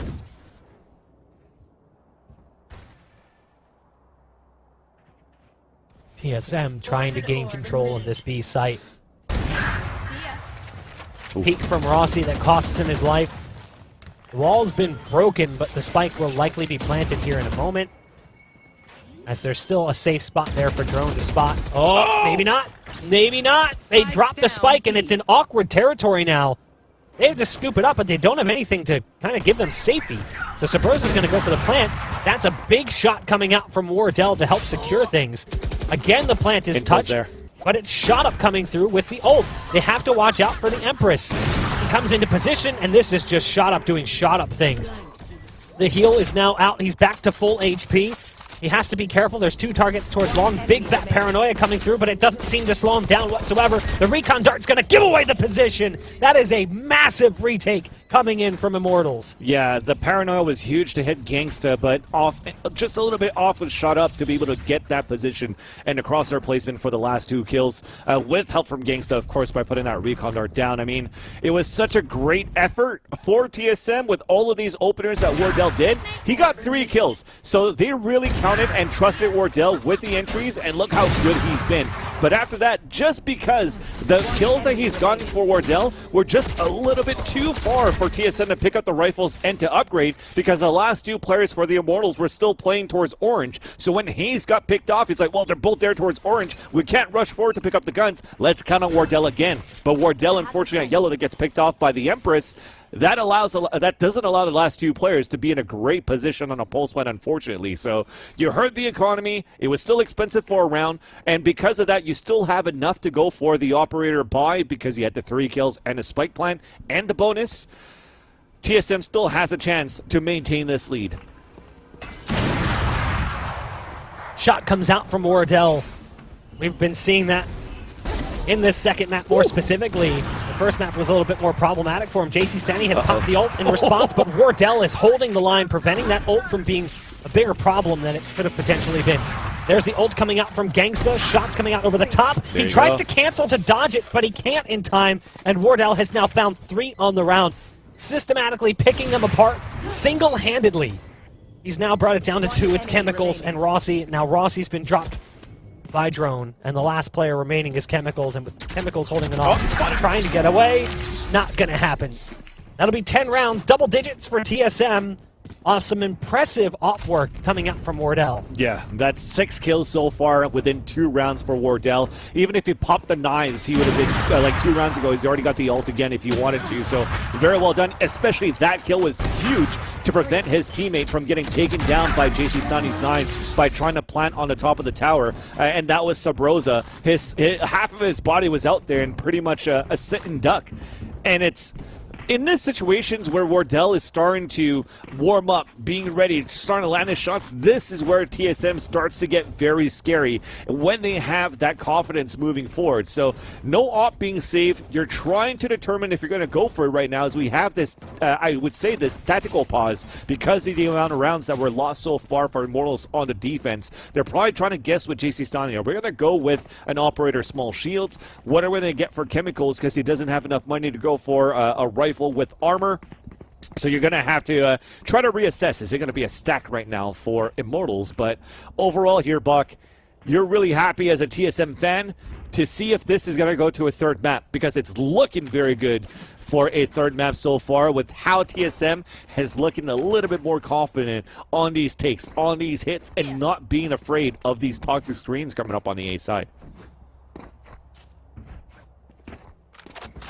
So now, with this tactical pause for Immortals, just trying to figure things out. I mean, they have potentially some battles that they want to try to fight for the orb, but because they're so low on the economy for Immortals, I don't think they want to try to battle that way. They want to try to probably stay a little bit more further back and try to fight back versus TSM at this point, where it has worked for Immortals when they were actually playing more passively towards the Ascent side, but not having a Killjoy to combine with these toxic screens or whatnot from Rossi. This is where it gets dangerous here for Immortals as well, where TSM can actually push forward again, not being afraid, because the decay doesn't last as long as it used to with the new patch, and TSM is starting to see that as a window of opportunity. Also, Chemicals is not really hitting that same level of performance we saw in that first series. Yeah, but Chemicals look really good as Killjoy. I mean, that's a classic example, though. Yeah. Don't say that just because someone's bottom fragging, they should be cut. You know? Yeah, but the amount of assists that he's gotten from the first half to now has been key for Immortals, at least, too. Yeah, I mean, I think that the point is, like, you know, Chemicals was top performer for IMT Map 1, and now is struggling here in Map 2, but that's just sometimes the way it goes. Someone has to bottom frag. I think that often, you know, the community looks at a player who's bottom frag and goes, oh, this player should retire, cut this player, what are they even doing here? There's obviously more at stake than just kills. I'm sure I'll get flamed for that, but it's another day in Twitch paradise, right? Yeah. Looking at the score right now, even though TSM is in control, this is a big round for IMT. If they find the win here, they can come up 8-10. They're right within closing distance of TSM. They'll have a little bit of control of the economy. That's the biggest piece.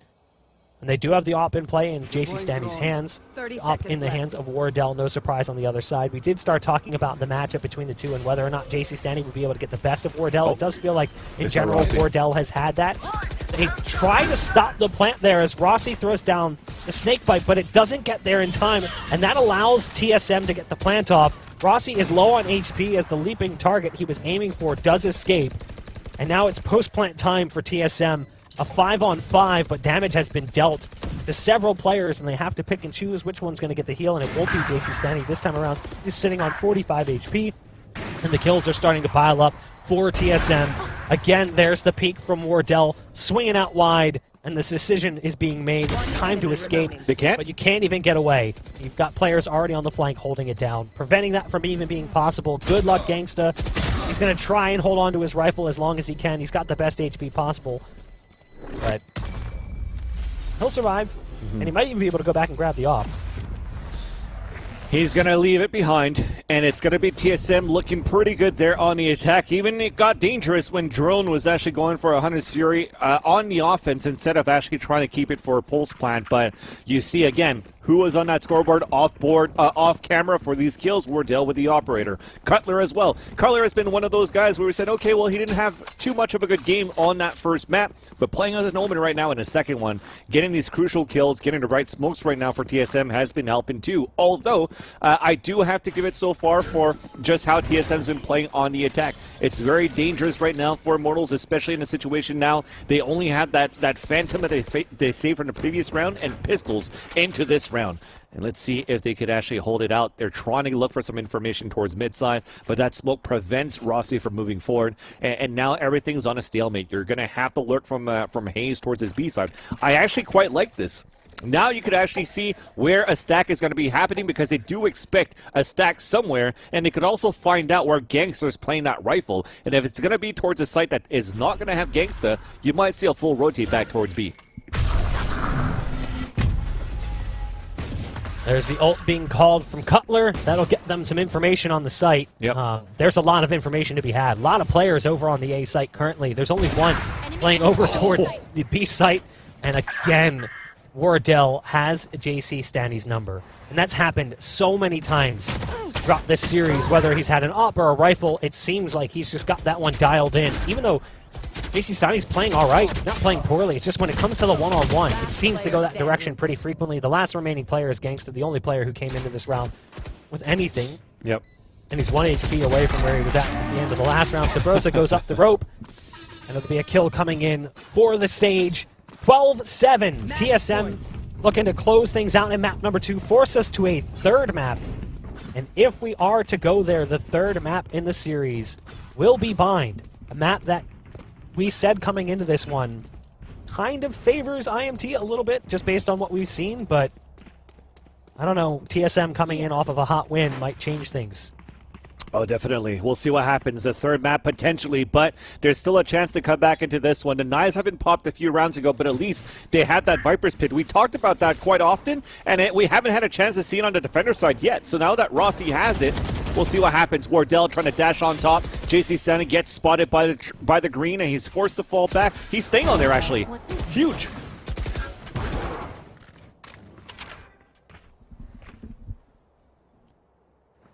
That's a big first kill. Now, they do have res, so it does kind of negate the early damage. That's something they've been struggling at gaining. They've been having a hard time getting those early kills under Wardell. Wardell's been on the early round rampage, usually, finding multiple openers. This will be a great nano swarm. That'll push the player out of position. Rossi takes a little bit of damage, down to 77 HP. Armor's been stripped down to 4 as well. Off that early play, TSM decides to change directions, going instead back towards the A site, where they'll have to contend with Showdown, who's got quick support coming in from Gangsta. That's the pull ult. They'll try to bait them in with this ult. So they've got the turret set up as well, even though there is a smoke on top of it. Hayes is really just here to try to glue them into position, and he's done a pretty good job. The rest of the team's going to be heading over towards A. There's still one player here. It's Shot Up. Shot Up has to go huge from this position. First kill is going to be Shot Up's to take. Wants to go for the dismiss. It's a logical play.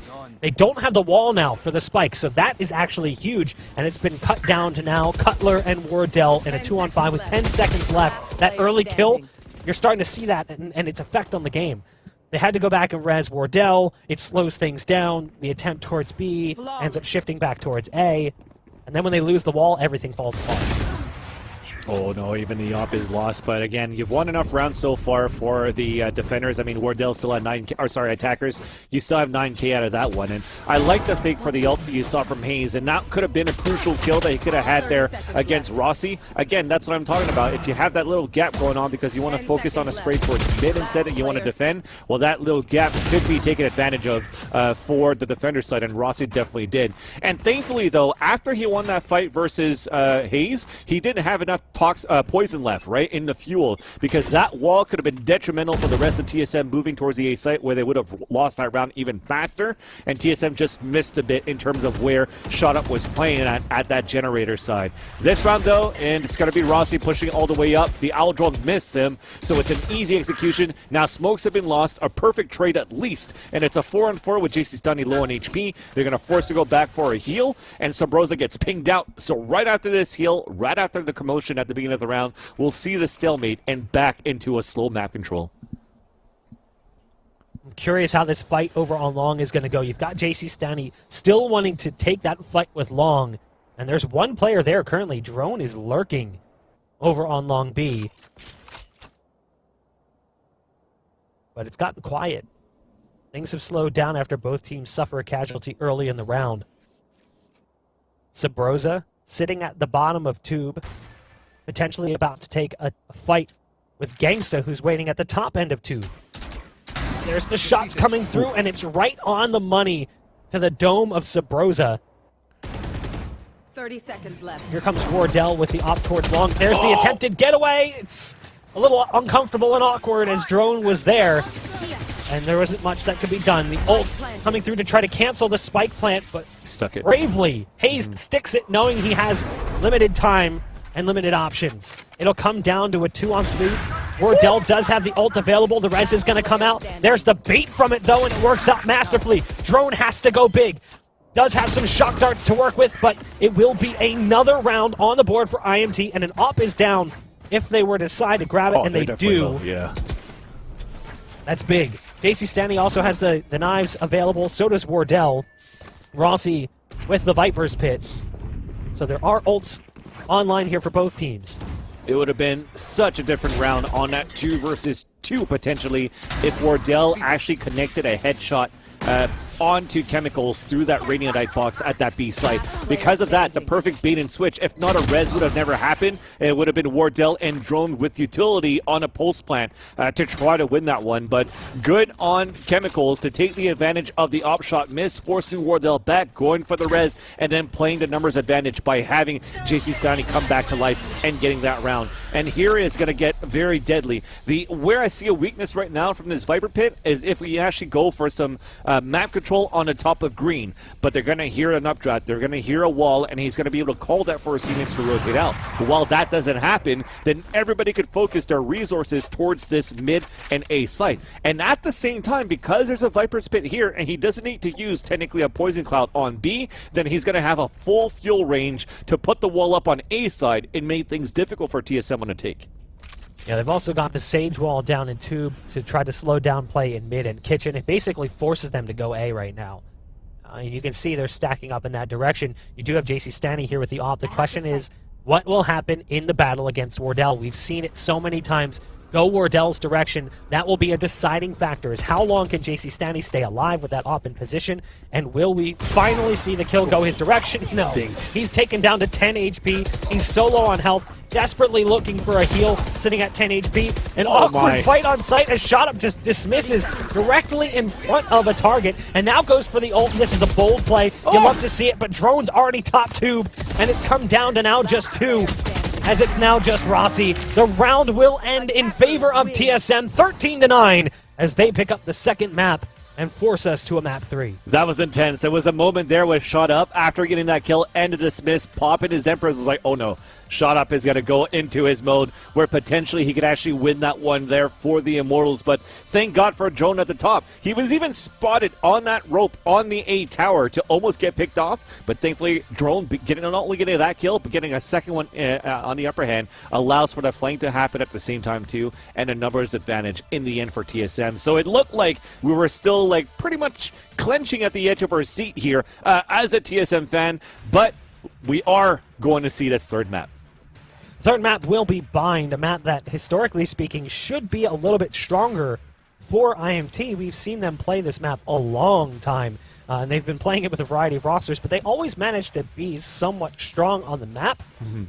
And also, it's not a map that usually plays well to Jet mains, so we'll see if there's any kind of change-ups in the agent compositions, but for now, we will throw things to a break, and when we come back, we'll be jumping into the third and final map to see who's going to be moving into the lower bracket, and who will be moving on into the semifinals tomorrow.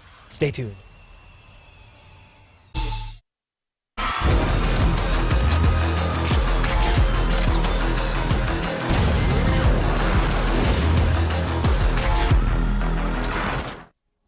We weren't really sure if we were going to get to this third map after the first map went pretty easily towards IMT, but TSM, after a rough start on Icebox, ends up turning things around and picking up a big dub in the second map to force us to this point, and a large part of that was off the back of heroics by both Drone and Wardell.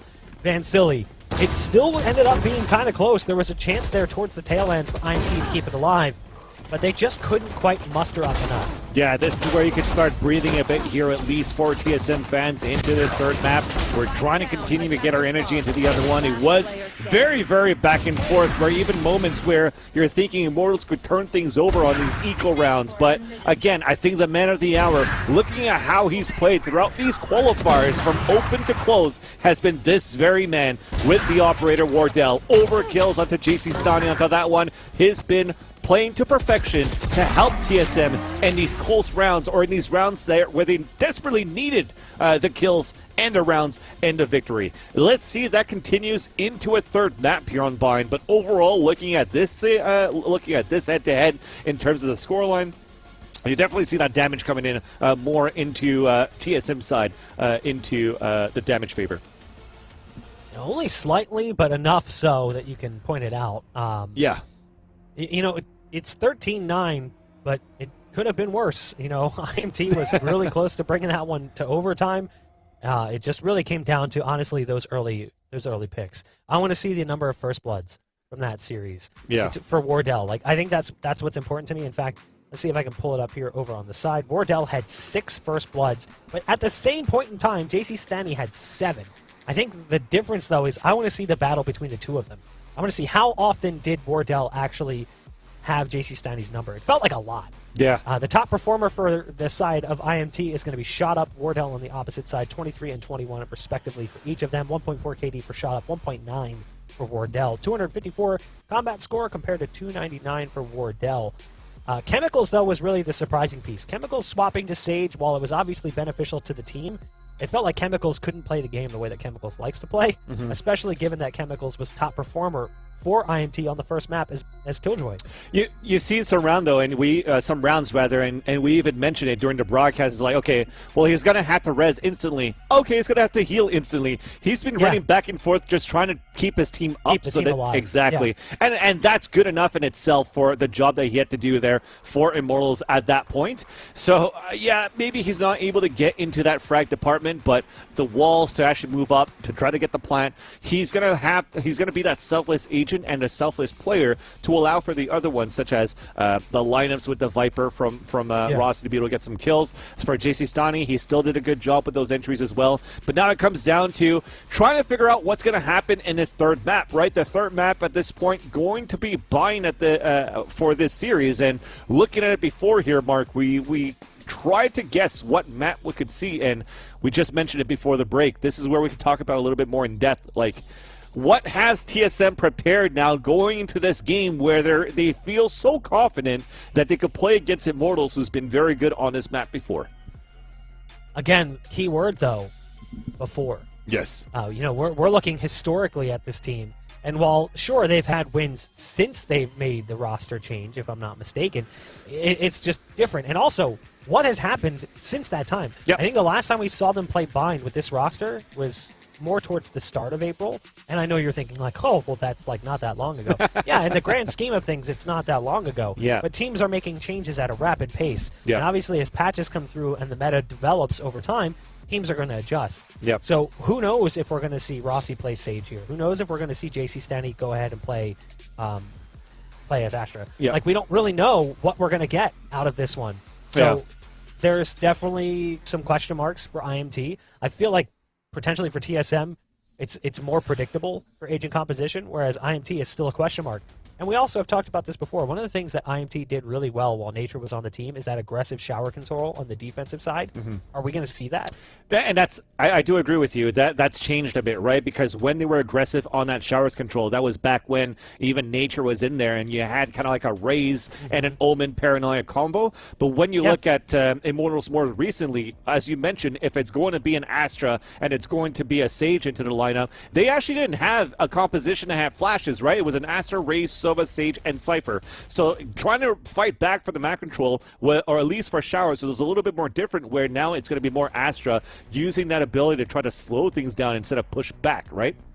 And for TSM side, that's the question mark too, because they had Brax last time playing on Bind when they were trying to work towards the towards that map. He was playing on that Killjoy. You had Sobroza playing as a Phoenix. Sobroza is trying to take that showers control on his own as a Phoenix as well. Didn't know if we had really good results or not, but even before then, he also played Sky onto this very map. So there's a potential where looking at TSM, they could revert back to that now that you're seeing, for example, on Ascent, where he's able to do there you go. He's able to do a little bit more on his own with the Sky as a lurk player. And now we're going to see if he's going to try to do it on showers with the 3 flashes, the Trailblazer. Fight back where, again, for the defenders of Immortals, they might not have that answer. Look at the full composition so far. If JC Stani is going to be playing an Astra, that means there's no flashes for this team. That means somebody like a flasher like Sobroza that would like to lurk towards showers could definitely do that on his own. But bring now the Astra in for Cutler, bring a Sova at the same time for Drone.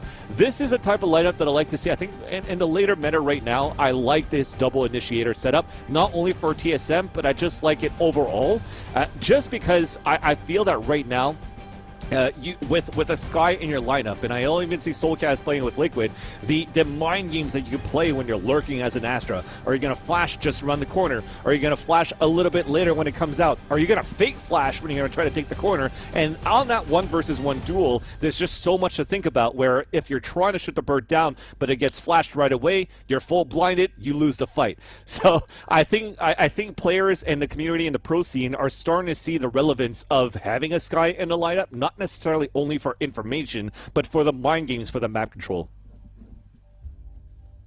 Gonna be interesting to see how well Rossi can do as Sage. Again, we've seen the responsibility change hands across our first 2 matches, occasionally when you're looking at the Sage play.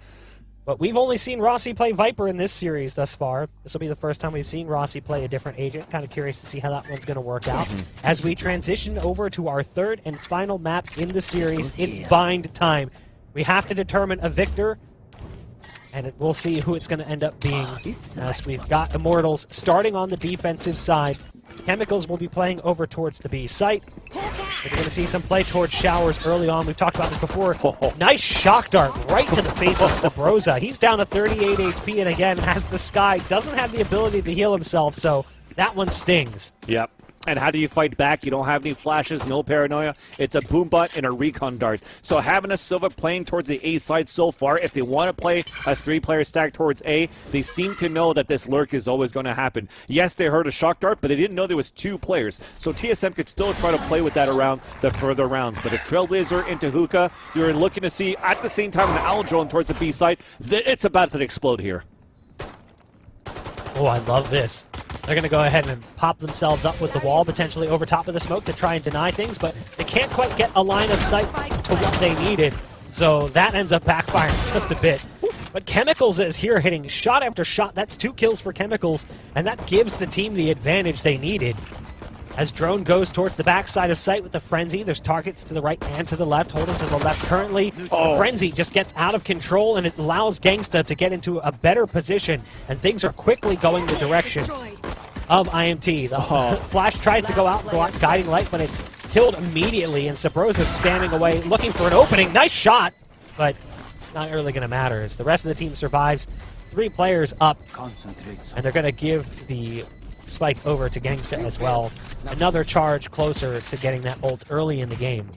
Yeah, a nice bait and switch there for Chemicals and for Rossi towards that B side. That wall that came up and they dropped Rossi first, that's why you had Chemicals playing that angle. I'm pretty sure they didn't see him. Look at that. They were both aiming at at Rossi, and Chemicals, once the wall broke, he was able to get 2 kills of his own. I like the idea of the drone. He was just behind the boxes, went through the owl drone, so he was just trying to play the off angle towards the entrance of the site. Had a frenzy at that close of a range, could potentially, usually win the fight, but it doesn't pay off, and Gangsta capitalizes on that one. And just that early shock dart that we mentioned before here, Bach, that was pretty much a detriment that kind of foiled the plans of TSM trying to get into any type of execution, because Sabrosa was already so low on HP. Wall comes out early on long. If they wanted to go for orb control, it's out of the question, as Gap is broken through that ice pretty quickly. And it looks like they're going to try and grab it on the other side instead. There are 3 players currently playing B-side defense. You've got Raze, Sage, and Cypher all here. Chemicals, Rossi, and Shot Up. Shot Up is inside tube, or at least was, now has backed off and rotated out. They are in rotate play like setups right now. You've got all of TSM on long. They have the ability to make a portal play towards A if that's what they decide to do. With 50 seconds left, they've still got plenty of time to make that decision as well. The dart's going to come out and give away the position. There's the orb now finally being picked up. Slow orb coming out. Flash to go down potentially here from Sabrosa. It does look like they're going to commit, so this team is moving in fast, but look at this. They're just running all the way over towards Elbow. An interesting decision. That's put the spike inside Elbow, but what do they do with this one? They're going to have to fight in multiple directions. I'm trying to figure out what the eventual play was there. But maybe I'm just too boomer to understand. Alex, I'll leave that one to you. The idea of going through Elbow to the backside, I guess I kind of get it. Well, so far at this point, when you see like an explosion happening towards the site, what usually does happen is that you have a player wanting to fall back towards Elbow, right? So you're basically gambling at this point for TSM, say, okay, we're going to push towards Elbow. We have a numbers advantage just around the corner. If we actually do get a kill, that's a weapon upgrade. And then if they continue towards spawn site, they could also cut off rotations while you still had a lurker towards the octagon. So they could fall back with 30 seconds left and actually play it more slowly and then just play the pickoff game into the B site. But when they realized there was nobody there all the way towards spawn, that's where that question mark came out. They were lined up for a double swing from the spawn side, from the B site into the spawn side, and an easy sweep from Immortals. Yeah, but the other side of it is, too, as I'm looking at the spike in that position, that's when it gets really interesting, to say the least. Wardell able to get a kill here on this site. Yet again, Sabrosa suffering a brunt of the damage over in showers, down to 13 HP. Didn't even see anybody yet. And he's low on HP. Shop's around the corner. Shop's got a great shot with the Sheriff, but the bonus isn't working out so well for IMT here. Again, very low HP for Sabrosa. There's at least kill potential there, but they're going to have to get past the rest of the team, and Sabrosa's really just there lining up flashes for support, but there's the shot right to the leg of Sabrosa. It's all it takes as the double swing comes through, and he somehow threads the needle. Rossi, last player alive for IMT, just looking to do some additional damage. Again, this was the bonus round for IMT. Yeah, he could definitely make some damage right now because the oh no, I'm not after that, so he's forced to push out. Very well done there for Drone to make sure that he uses all of his kit and secures all the areas and takes the upper hand for TSM from map control and information control. So that recon dart forced out Rossi out of position. Decent, okay, 2 kills going on right now for their bonus round. They have a full gun round here. You still have somewhat of a slight bonus for TSM. Just for Sabrosa, what's going to be the buy? Are we dropping him a Sheriff? Are we dropping him a Spectre? But Wardell is not going to be the one that's going to drop it because he's got, basically he wants to bring the op back. And it's going to be Drone that's going to buy the full rifle here for Sabrosa. So let's see if this pays out. It's going to be a couple of utilities for Astra towards his B side control, a recon dart at the same time, but Sabrosa is already at the point.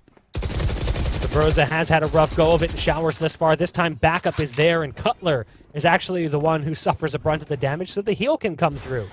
Bringing Cutler back up to full HP. Trailblazer pop. The dog's going to go out, and oh, that puts that player in an awkward position. But still, Gangsta swings out and punishes Wardell. Now, the spike is on site, and it's still heavily in favor of TSM. 4-on-2. Flame coming. Yeah, but they've got their eyes peeled on it. Yep. They've got short watched. Rossi's going to try to come through from short, but you've got Drone watching it. And Hayes now puts the turret down, making it that much harder to come through from this position. Nice dink shot through the corner of the wall, but it doesn't do that much damage. Actually, doesn't even fully rip his armor away. Definitely going to be disappointing when the damage report comes out. Chemical's the last player standing, just eating flashes. Here comes another one in a minute. Yep. It actually flies into the wall, so it doesn't really do too much. Sabrosa will get the last kill on the round. Seeker's available, Hunter's Fury, and Bladestorm for the attacking side of TSM. Hunter's Fury and Neural Theft for IMT. That's right. So much needed round there for TSM just to make sure that they cushion their economy, and good round meaning that they didn't lose that many players right on that previous round. Only losing one player. They had a shorter buy with the force up that they had to do on that previous round. That could have been a round where Immortals could come back into the game early and try to take the lead here on the defender side. But you see the buy coming out. Despite the abilities that we have from Gangsta and from Neural Theft of Chemicals, we still have an Ares come out from Gangsta where he could actually control this up towards the orb side. So the Owl Drone's going to come out where he could, or maybe not, sorry. I thought he was going to go for the Owl Drone into Fountain, where he could maybe ult at the same time. But they're just going to try to just battle out for control towards Long B to start.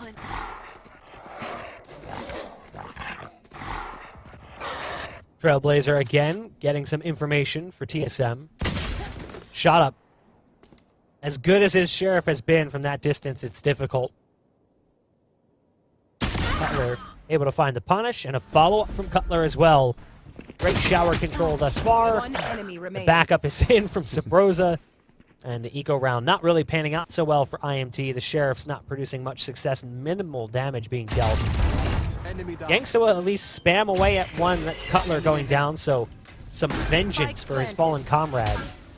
Shock Dart might be right on the money, too. It is. Wow. That's great damage. Hit two of them, and I think it hit a third, too, but very minimal on the third target. Well done. But there's targets all around, and they're going to go for the heal as well, so it doesn't really make too much of a difference. The damage that's done to Sabrosa is the only one that can't be erased, but hold on! Gangsta's making this cost money. All right, at least he might secure the round here with that Nanostorm coming down. He's, like you said, still trying to make things expensive. Those 2 kills is huge. He has that Hunter's Fury still that he doesn't want to use right now. And there you go. Finally, that ends the demise, but it looked pretty close at some point where if we're a little bit too confident right now for TSM and overextending too much, it could have definitely been punishing there. But it seems as though we did have the Owl Drone come out towards Long B. They were trying to get that control so they could eventually pinch into the teleporter, into showers at the same time. Some of the common things that you usually see with an eco or a save. If it's not going to be a pinch from short A into sands from hookah, then it's also going to be teleporter into showers at A main. Knowing that Sabrosa always plays towards that round, towards that spot at the beginning of the round, Sabrosa read it, saw it coming, got a 2K on that side. And TSM, they're still in a lead. They're still healthy in the economy. And now we have the full gun round here of the first half. There's the Seeker's ult popped by Sabrosa to give away the position. Shot up whose top APC has to be careful. And now they're going to start moving their way in. Falling off, switching to the rocket, falling back up. Can't quite connect. Wardell was there with the op. In the meantime, there was a kill coming out as well on the Hunter's Fury. You've got JC standing in position. Oh, it's so awkward. He runs out of ammo. Wardell just jumping around to dodge the damage that was impending. The last remaining player is Chemicals.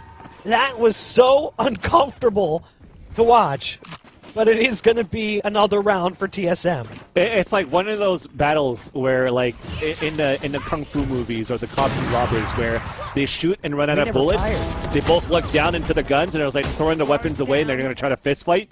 And it was basically that sidearm for Sabrosa that came out a lot faster versus his opponent. So continuing here versus JC Stani, right? It seems to be that head-to-head, even though they're playing different agents into this map. They've been going at it against each other throughout this series. This round, though, you see an early camera to come out. They were trying to fight early, and even you force out the Hunter's Attackers Fury on that previous round. TSM's looking pretty good here on this half buy versus Immortals. Look how fast it is towards the site.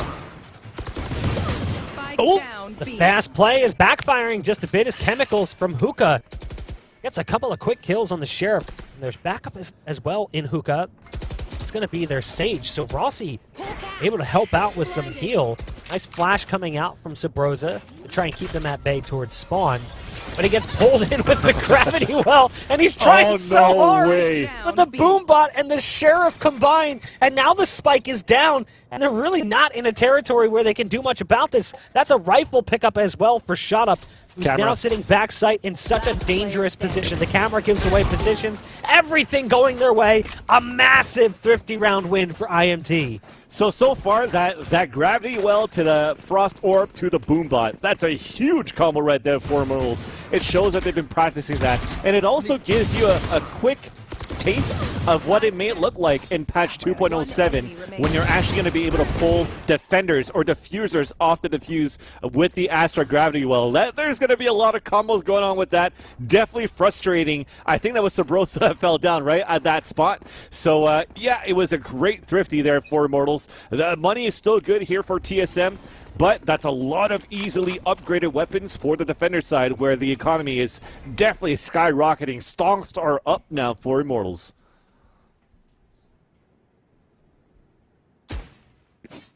TSM definitely wants that one back.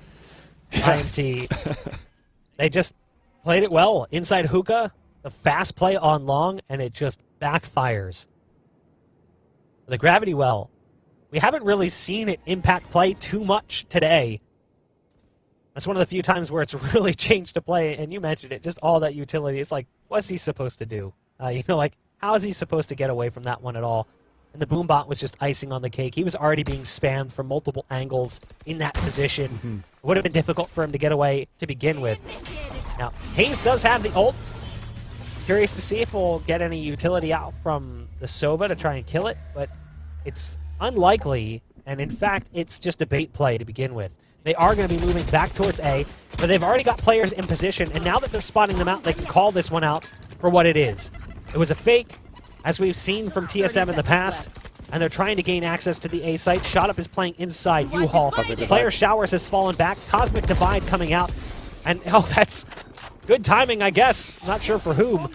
Hayes going to throw that molly through. It gets killed, actually, by Shotup on the other side. There's a bot down as well, so that'll give away his position if he pushes onto the other side. The spike will go down, and it will be a 5-on-4, but with the Cosmic Divide up, it's going to make things a little bit more uncomfortable here for IMT. Yeah, and there's no ultimates right now for the Pulse Plan. They have to try to set things up. They're going to have to play close here towards the U-shaped hallway, and it works at least for Cutler for first blood on that 5 versus 4 retake attempt of Immortals.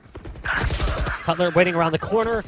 There's the res coming out as well. Things are starting to turn in favor of the opposition. Wardell, first shot right on the money, has Tailwind and the ability to get away. If he can hit this next shot, no! He accidentally Tailwinds into the wall. He had the right idea and he almost lined him up. But it doesn't work out that way for TSM as IMT ties things up at 4 apiece. It's an awkward position to find yourself in as Wardell with that op, but he almost made it work. Almost made it work for sure, and that dash, I mean, if it was left or right, it would have been difficult against Gangsta. He probably could have flicked it over to a nice attempt. If only they were able to get maybe another kill from TSM's side. It would have been, of course, GG already with Wardell winning that one. So that retake was like instant going on there for Immortals, especially with the res, making sure that they take U-shaped hallway control, lamps control, to allow Rossi to get the res. And we see now the value of getting that Sage moving on and Rossi playing her at the same time so that JC Stani could actually use or could actually use the Astra abilities to try to hold back onto the site. He's brought the Cosmic Divide into this round, but that Cosmic Divide for the attackers for TSM definitely gave them a sliver of hope. Tripwire taken out by Trailblazer. Nice shot from Wardell onto Chemicals. And there's a follow-up. JC Stani just caught reloading, standing in the open, wasn't anticipating that play. Shotup's in the corner, and Wardell says, hey, I didn't win that last clutch. Watch what I can do instead. A 4K on the round as Wardell's looking for the ace. He had 1 bullet left, and he spams it through the smoke. Would have been impressive if he made it happen, but he's still got a chance here. The last remaining player is Gangsta up in heaven, and you know Wardell wants that last kill. Oh, yeah. Even there, it's like, where's my teammates? Where are my teammates right now for Gangsta? Even like any guided light to get that. There you go. It's an owl drone, and then even on top of that, a guiding light on the other end. He's stuck in his corner now. Well, at least he denies the ace, so Wardell won't get it today. That's a desk bound if I've seen one before. Still a solid round from Wardell. Nice shock darts coming out to try to push them back a little bit, do some additional chip damage. But TSM take the lead back 5-4. Wow, that was impressive there for the entries coming in for Wardell in a round where it seems as though they're counting on Wardell to get the openers, right? Right next to him was only Hayes with a Sheriff. So another one of those rounds where, okay, the rest of them did hit rifles, but they still want to try to activate Wardell. And when he's working the way that he does, that definitely, those are the results that you see. This round, though, we're trying to see what's going to happen for the Immortals. They have a full rifle round because of the eco that they had like 2 rounds ago. A nice little bait as we have Shot Up hiding in the Nebula. And in case they want to take advantage of it here on the short side, he could actually get the execution from up above. The thing is, though, you're looking at this mini map for TSM. It's going to be very slow once again on a default for the rest of the map and really trying to activate Sabrosa on that shower side, this time with support from Cutler, where they were able to get a first blood a couple of rounds ago. Shot Up just chilling inside the smoke, has to be careful. That's so close. Is that smoke faded? I'm not sure if they saw him or if they were just spam shots, but definitely a bit sketchy there for Shot Up, who's staying in this position. He does not want to move, finally decides it's no longer worth it. I think that's even one of those moments where you study your opponents, right? You probably think that you have Shot Out that plays on the top of those boxes, and you're just trying to see if you get a lucky shot. So that was close. He gets the kill, and we have an early Cosmic Divide actually on the defense. Interesting right now. There's the Seekers coming out. There's the Cosmic Divide as well. But Wow. the Boombot gets a kill, as does Hunter's Fury. Everything is piling up in favor of IMT. The last remaining player is spotted out inside the Nebula. It's tied up yet again with a flawless round. Barely any damage even dealt to IMT, as they look strong in that round against TSM. And now TSM, their money is split. They've got 3 players who can't buy 2 that can. They can go at least with the knives on Wardell. Wardell could even offer a weapon over to Sabrosa, but you know that Wardell wants to stack that cash as much as possible to get the op in a future round. Yeah, and even then I was questioning what was going on there on that defense, because I saw JC Stani going to Astroform, and he's popping out an early Cosmic Divide on the defense, where it's like, okay, well, open door for TSM to move into the site and try to plant, especially on top of the Seekers to try to get information. But you saw there was a method behind the madness of using the information with the recons and going back here with the Boombot and the Hunter's Fury to prevent TSM from even getting a plant. So that was a huge round going in for them. They're tied up 5-5, and we have a buy coming in for TSM because Wardell does have the Blade Storm, and we want to see if Wardell could try to move in for the team and create that space. So looking at this mini map, another quick default, but when it comes into the execution, you definitely want your star player right now for Wardell to dash in and get those openers.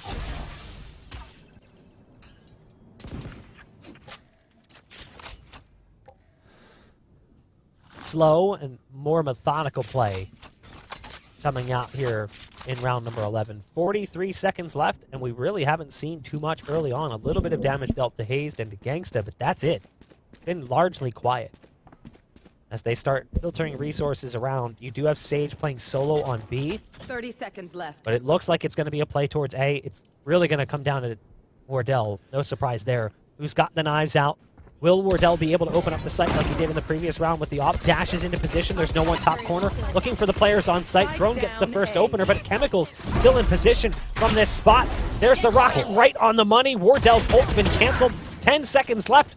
They're trying to get out onto B, though. Hayes was able to lurk out, and in the meantime, they were able to get that spike over and across. They do give away the positions with the neural theft, and it all comes down now to Sabrosa, who's got nowhere to go other than this position. He's over towards Octagon.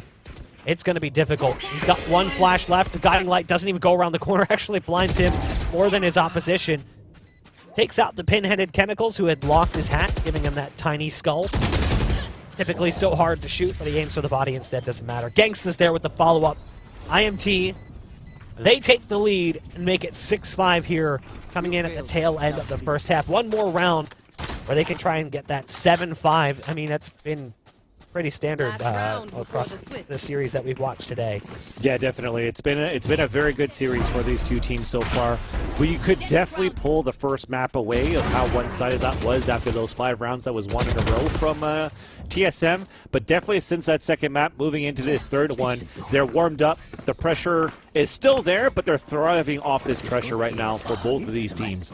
This last round to go of the half, you don't have anything to work with. We're going with double Guardians, where it's still pretty scary to see Sabroso and drone with the Guardian. I don't think it's going to be that much of a round secured for Immortals going into this one as well. So let's see what happens with it. Another slow control towards the showers, towards the A side, but lots of utility to try to prevent it right now for the Immortals, right? You have trap bars, you have a camera, and you also have Astra Stars for a Nova Pulse and potentially a Gravity Well if they are going to try to go aggressively here towards this short A.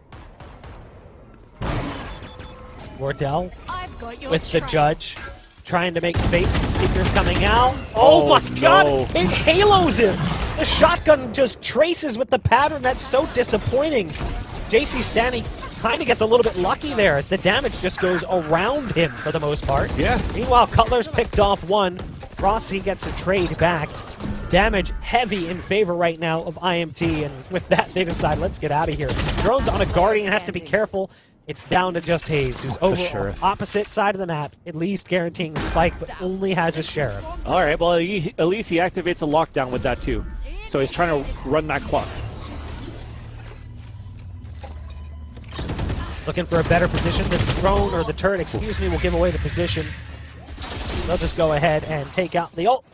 That is now 3 maps, all with 7-5 half scores in favor of the team starting on the defense. That was It's been that way. It was that way on Ascent in favor of Immortals. After a 5-0 start, Immortals turned it around 1-7-5. On Icebox, Immortals went off with 4 rounds before TSM rebounded with 4 of their own, losing 1 before closing out the half with 3 more. And then here on Bind, it was a bit more back and forth, but it does favor Immortals in the end, 7-5 on the defensive side. Yeah, great utility usage for Immortals 2 on that defense side to slowly come back into the defender side to take the lead. And I gotta say, man, after those judge shots from Wardell against JC Stani, I think JC Stani still had like 19 armor and like 80 HP after like 7 buckshots being shot there from Wardell. And it looked like it was all on him, but it definitely just painted his silhouette around the wall where you're definitely like, it's one of those moments where in the movies you can just look back into your... Pulp Fiction. Exactly, right? You just touch yourself, where are these shots, and you're like, all right, well, do you hear the words that are coming out of my mouth? That's it, though. It is going to be a 7-5 pistol round coming in, and it's going to be the defender side, TSM, trying to hold things back. Yeah, the divine intervention scene from Pulp Fiction. Classic. Hayes peeks from heaven, has to be careful. Almost dead, 17 HP left. Obviously can get a heal from Sky if Sky gets into a better position. But they're quickly moving into the site to try to get back on in this retake. You've got Gangsta currently in U. IMT has full control of the site, plus the Sage wall down. It's going to be difficult for them to do much of anything. They try to use the shock darts to gain space. Flying around the corner, though, the pistol work is spectacular. It's come down to now just Chemicals, who's in showers, and how quickly that one fell apart. It felt like that was promising there for IMT, but TSM says no. We're going to retake despite the fact that we've got players low and a player disadvantage. Yeah, very simple take there towards U-shape, towards Lamps. It's like, okay, let's get into position first. We got the ones with the classic. We're going to bait those players first, have the frenzy move in for the trade after. And it's actually quite nice that both defenders on the post plant, speaking about the attackers of Immortals, got dropped instantly, which made it even harder for the third player to try to hold out towards that front of U-shape hull. So very well done for TSM on that teamwork and capability to get first blood without actually losing players in the process, without forcing any trades, puts them in a good position for this second round. Placing swarm grenade. Early play towards showers to try to gain control. The drone moving up short, the turret spotting up the players. Immortals doesn't seem to be too scared of this one. They're just going to throw the wall down, and it can't be killed in time by the SMG. So yet another spike plant. And they've got good positioning as well. They're going to try and lock this one down. They've still got a player sitting outside of Showers, too. That's Chemicals, who's still lurking in that spot. So if they can get the timing right, maybe this one will work out. Wait. And he's trying to move into position. Maybe does get the backstab onto Cutler, catches him off guard. Rossi is still towards short, or towards you with Frenzy, but the rest of the team's fallen, and the round goes the way you would expect towards the end. Still 2 kills in a plant, not too shabby given that they didn't spend too much money coming into it. Yeah, and that was an annoying round there for Hayes. I mean, we stuck on him the whole time. He got pegged by an owl drone. The recon dart came out, then pain shells. He wasn't in a position where he could deny the plant or break the wall early. And by the time he was shooting a couple of clips, well, the wall already fortified itself. And with the timing, JC Stani, I think, was the one that came out and got the kill onto Hayes with the off angle there with the Sheriff in the end. Although 2 rounds in a row, we've tied up the score line, we still have the bonus round that's going to ensue for TSM, the Marshal in the hands of Wardell, and a chance for them to get this bonus and even break the economy again for Immortals.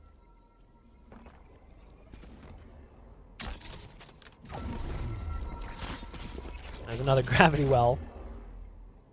Trying to pull them into Showers. Gangsta's going to send out the drone.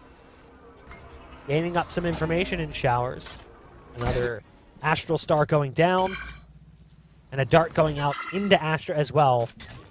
They've got a lot set up currently over towards the A site, and it doesn't help them that there was utility used over on the other side. Sabrosa using that pup to spot out long. And knowing that there's no one sitting fountain, that's what's allowing them to spend so much of their resources on this A site. Look how many players are over on A currently for TSM. They've only got 1 player passively playing B. Now, Wardell doesn't quite get the timing right there towards short. Peeks away at the worst possible time. He will hit 1 shot from backside sight, but the defense has crumbled and it's fallen onto Drone. It is just Drone left alive with the Phantom. 30 seconds left. The rest of the team didn't really have the greatest hardware coming in as a bonus round. Oh, nice shot, dink shot onto Chemicals. Counter dink coming out through the wall a bit. This shock dart's right on the money. So, oh, maybe not. I thought for sure that would have killed him, but it doesn't really hit where it needs to, and Drone's actually surprised himself. He's like, how did that not connect?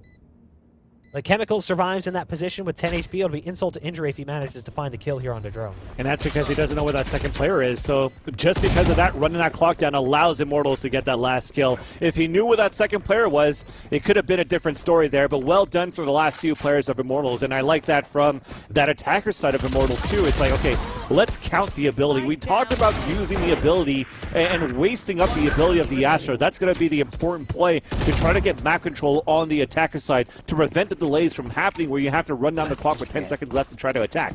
So by forcing the gravity well in the Nebula at the beginning of the round and a second Nebula into Showers, they know technically that Hayes will not be running more stars towards that Shower side because he has to focus his 2 other stars on defending the short A side from another gravity well and a Nebula on that side. So that opened it up easier for Immortals to get into the site. And with this round though, it's a half buy for TSM and then unfortunately cannot connect with the Sheriffs. Stars going out across the site. You've got Wardell, who's on an op, and you better believe Wardell is going nowhere near this one. Wardell's over on A. He decided long ago that the save was necessary, and the remaining players are actually backing off a little bit as well.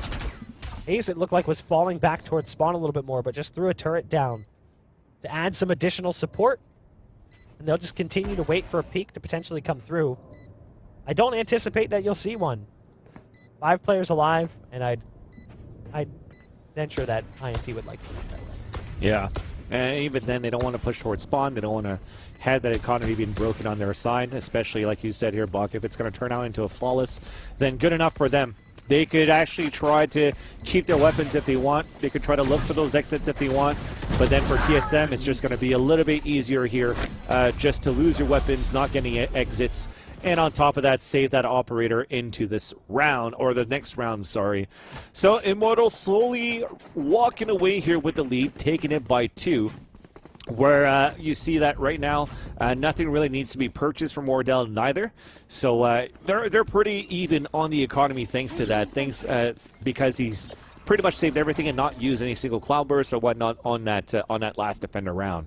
So with that though, he's posted up towards that B side to look towards hookah. They're going to have a double initiator to try to get information early towards the towards the fountain side. And if it doesn't pay out, well, one of them is going to fall back and they could stack up here towards the A side.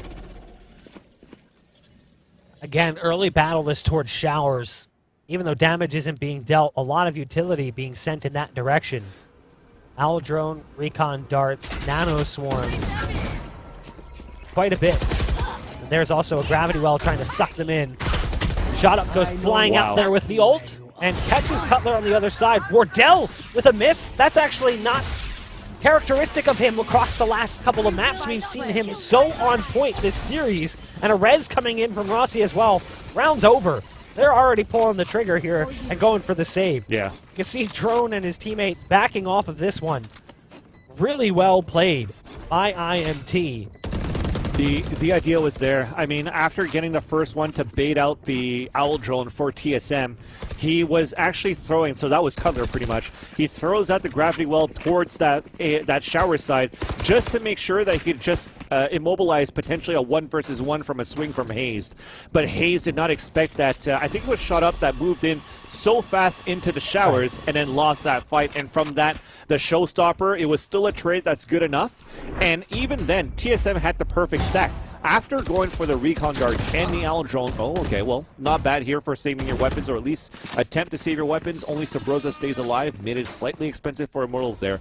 But I was trying to say here, there you go. So Hayes probably did not expect Shot Up to be that close after the first gravity well got pulled out from Hayes. And right there, they had the perfect stack because of the information that they didn't get towards Fountain by not spotting anybody there. 4 players already were holding towards the A side, and Wardell unfortunately missed a shot on the off angle and got punished for it. Wardell has been feeling it the last 2 maps, really. Map 1, you know, kind of a rough one, but the last 2 maps, it has been really solid for Wardell with the op. Mm-hmm. So that shot, it was one of the few times we've actually seen JC Stani win that duel. We've been talking about it. How well has Wardell been doing in that duel when they were playing both as Jets? Obviously playing different roles now, but when they were both hopping, it seemed to be the fight going his direction. Verticality is the name of the game for Shot Up, but it also is the result of his death. You've got 3 players left standing here on the attacking side, and hold on, make it just 1. Gangsta's the only one left remaining, and despite having the ult available, didn't cancel the Killjoy ult with Hunter's Fury. Could have done so. Yeah. But it's now a 1v4, even though there's low HP for some of these players. Gangsta spots the first target, does have Shock Dart and Recon Dart, so goes for the Recon Dart to give away the position. Shock Dart coming out next. That'll do some chip damage if he actually connects. It goes a little bit too far. And he's starting to keep his head on the swivel because he knows he could be getting flanked, but just doesn't check back in time. Sabrosa pops off big time in a round that had massive weight for TSM. 100%. Another one of those hero buys and hero plays, basically, for Sabrosa. Before it was Wardell, this time it is going to be Yassine that's going to be able to get it. And just off that, yeah, I do understand why potentially Gangsta didn't use his Hunter's Fury, because it was not a situation with a planet yet for Immortals, and at the same time, they knew that it was potentially a save for TSM, because you saw the sheriff that came out, Shut Up, got some information when he pushed in too, and it's like, okay, well, technically we could still be able to win this one, and that just like how TSM was like, screw it, we're just going to push off our own lockdown without having to force players back in stack sites. We're just going to fight back against them, and it came into the upper hand thanks to the heroic play from Sabrosa. So slowly coming back into this one, potentially where Immortals could be on an eagle very soon, but the money is still right for the attacker side here.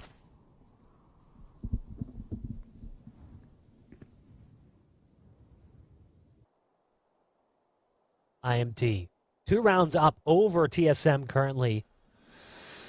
Minute left on the clock for round 19. No one currently playing in hookah. Most of their pressure is focused towards long. They do have a player on site. That's Wardell with the op. Playing top can, and just can't get the second shot off in time. There's the ult coming out as well. Hunter's Fury spotting out players left and right, doing great damage. Sabrosa takes shots from the side from the ult, and then from Shot Up as well. And you can see the call being made from Cutler and Hayes. I have to fight. 30 They've seconds. realized the round is definitely lost. Yeah. The 5-on-2 full site control for IMT. 11 will go on the board. I'm not sure what happened there for Sabrosa, because yes, he was getting shot down and hunted by the Hunter's Fury, but I don't know if he was like half blind. I don't know if he like half blinded himself just to try to get a pick there onto Hookah, as you saw Shut Up dance out. And look at, there's barely any damage done right now, but because you've won this round going in, I'm pretty sure for Chemicals and Shut Up, you're going to upgrade into your armor, but they're going to take the lead by 3 now with an 11-8 score line, so keeping these two weapons is going to be detrimental right now, or crucial, sorry, for TSM, as they're closing it right now for Immortals. There's a couple of nanoswarms towards that front side and a peek towards that back. Only Hayes is able to stay alive, and here comes that push, and no weapons are going to be saved at all here for TSM, where Immortals getting one round closer at least to series point. They've got money on the side of TSM. Those two weapons would have been huge. It's awkward, yeah, like you mentioned, because they have Drone who's low on cash, they could have much easier, Can I it get would have been this? much easier for them, excuse me, to just hand him a weapon. And they do make an interesting decision. The AWP will be bought and sent to Wardell, who will in exchange gift over an SMG. Correct. Onto Hayes. So, to Hayes. So Hayes will be an SMG armorless play right now. There they are.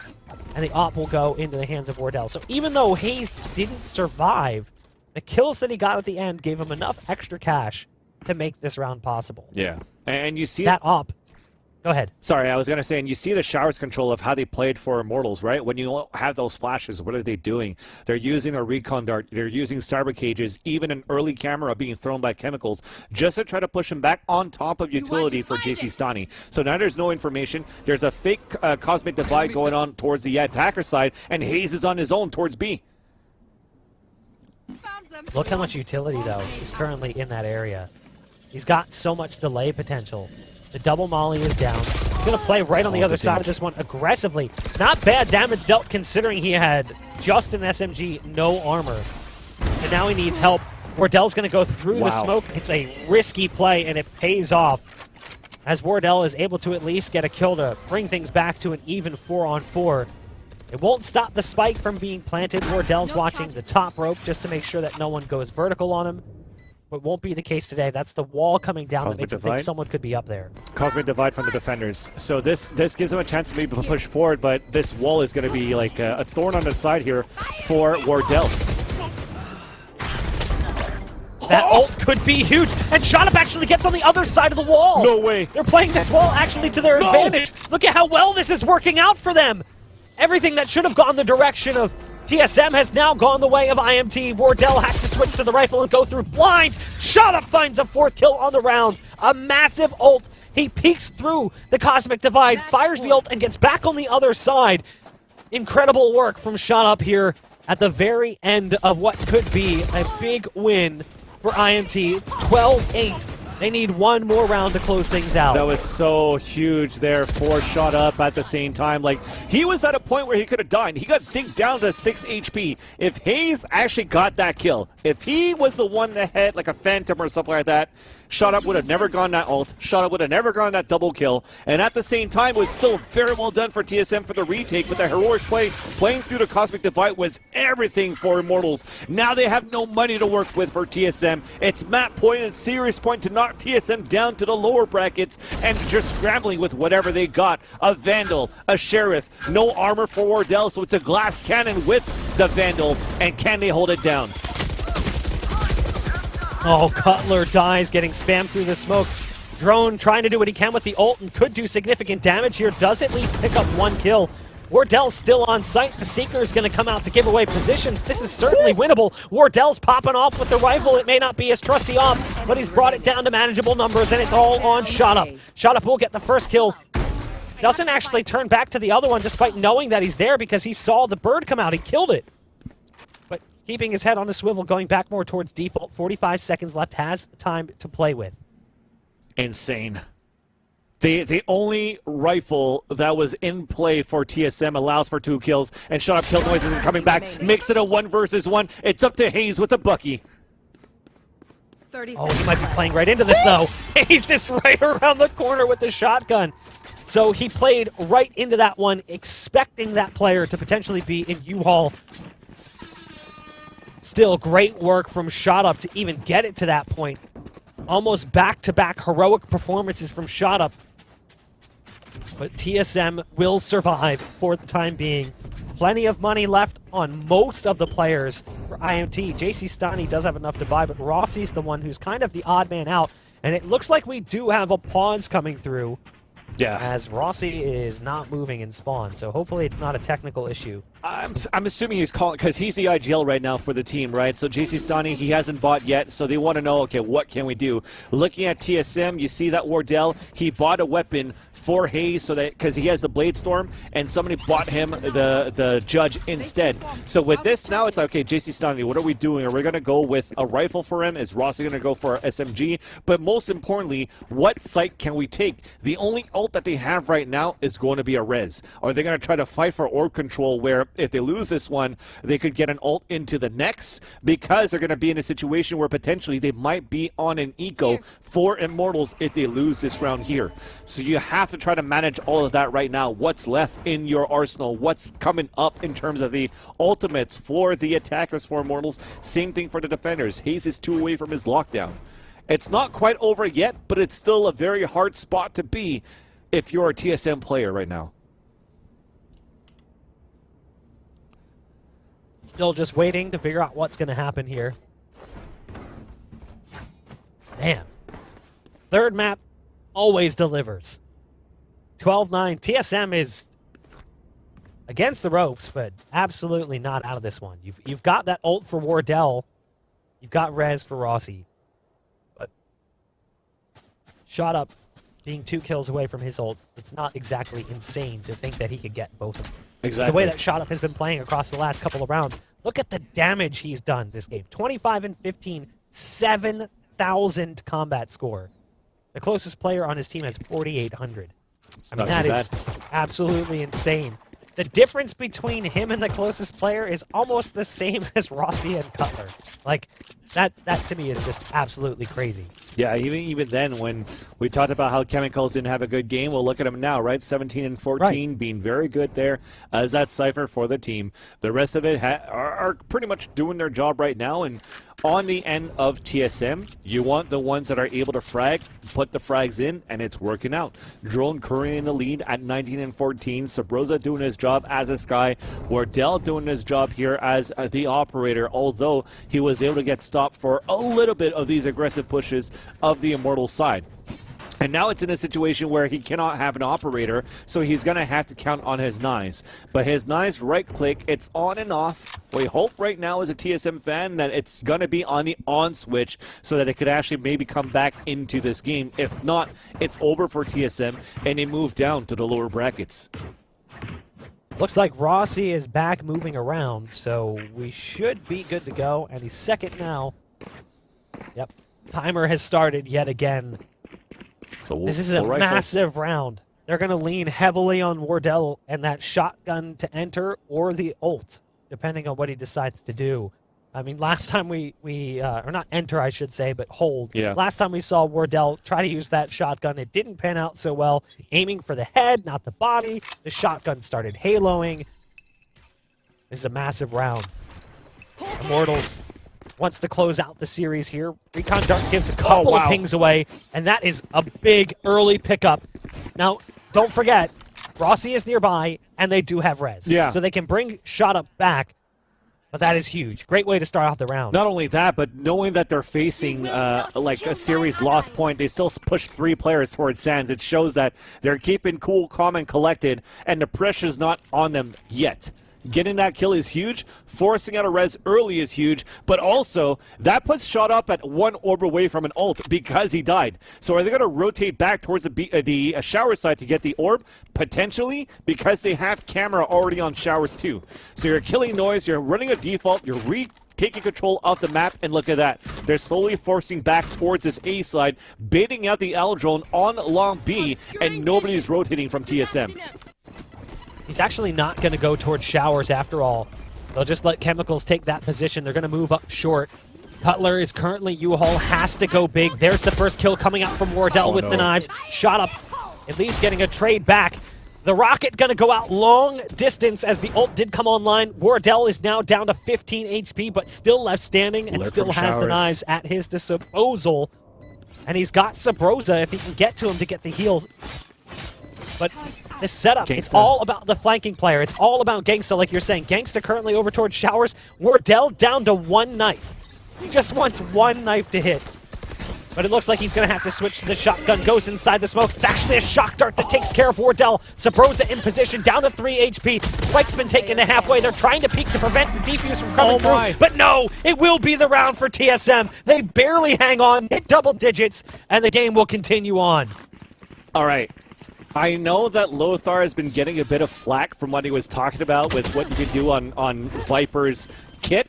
But Wardell dropping down, even though it was an accident, blocking that shock dart against Gangsta was huge right there to actually prevent and allow TSM to actually get map control onto the short side first and going for the 2 versus 1 versus Gangsta on the shower side. Went down to the wire. They get the round. Immortals is going to be on a half buy with the Sheriffs and the Shields. And you do have TSM in the lead now with the money on top of that too to eventually potentially make this a 12-11, where the ultimates are also coming out on the defender side and close to try to bring this to overtime. Drone in position, not bothered at all by the push direction. As good as the eco round we saw from IMT was in that first half, this is nothing like it. Nope. You know, they definitely get decimated here. And look, 12-11. It comes down to the wire, Alex. Yep.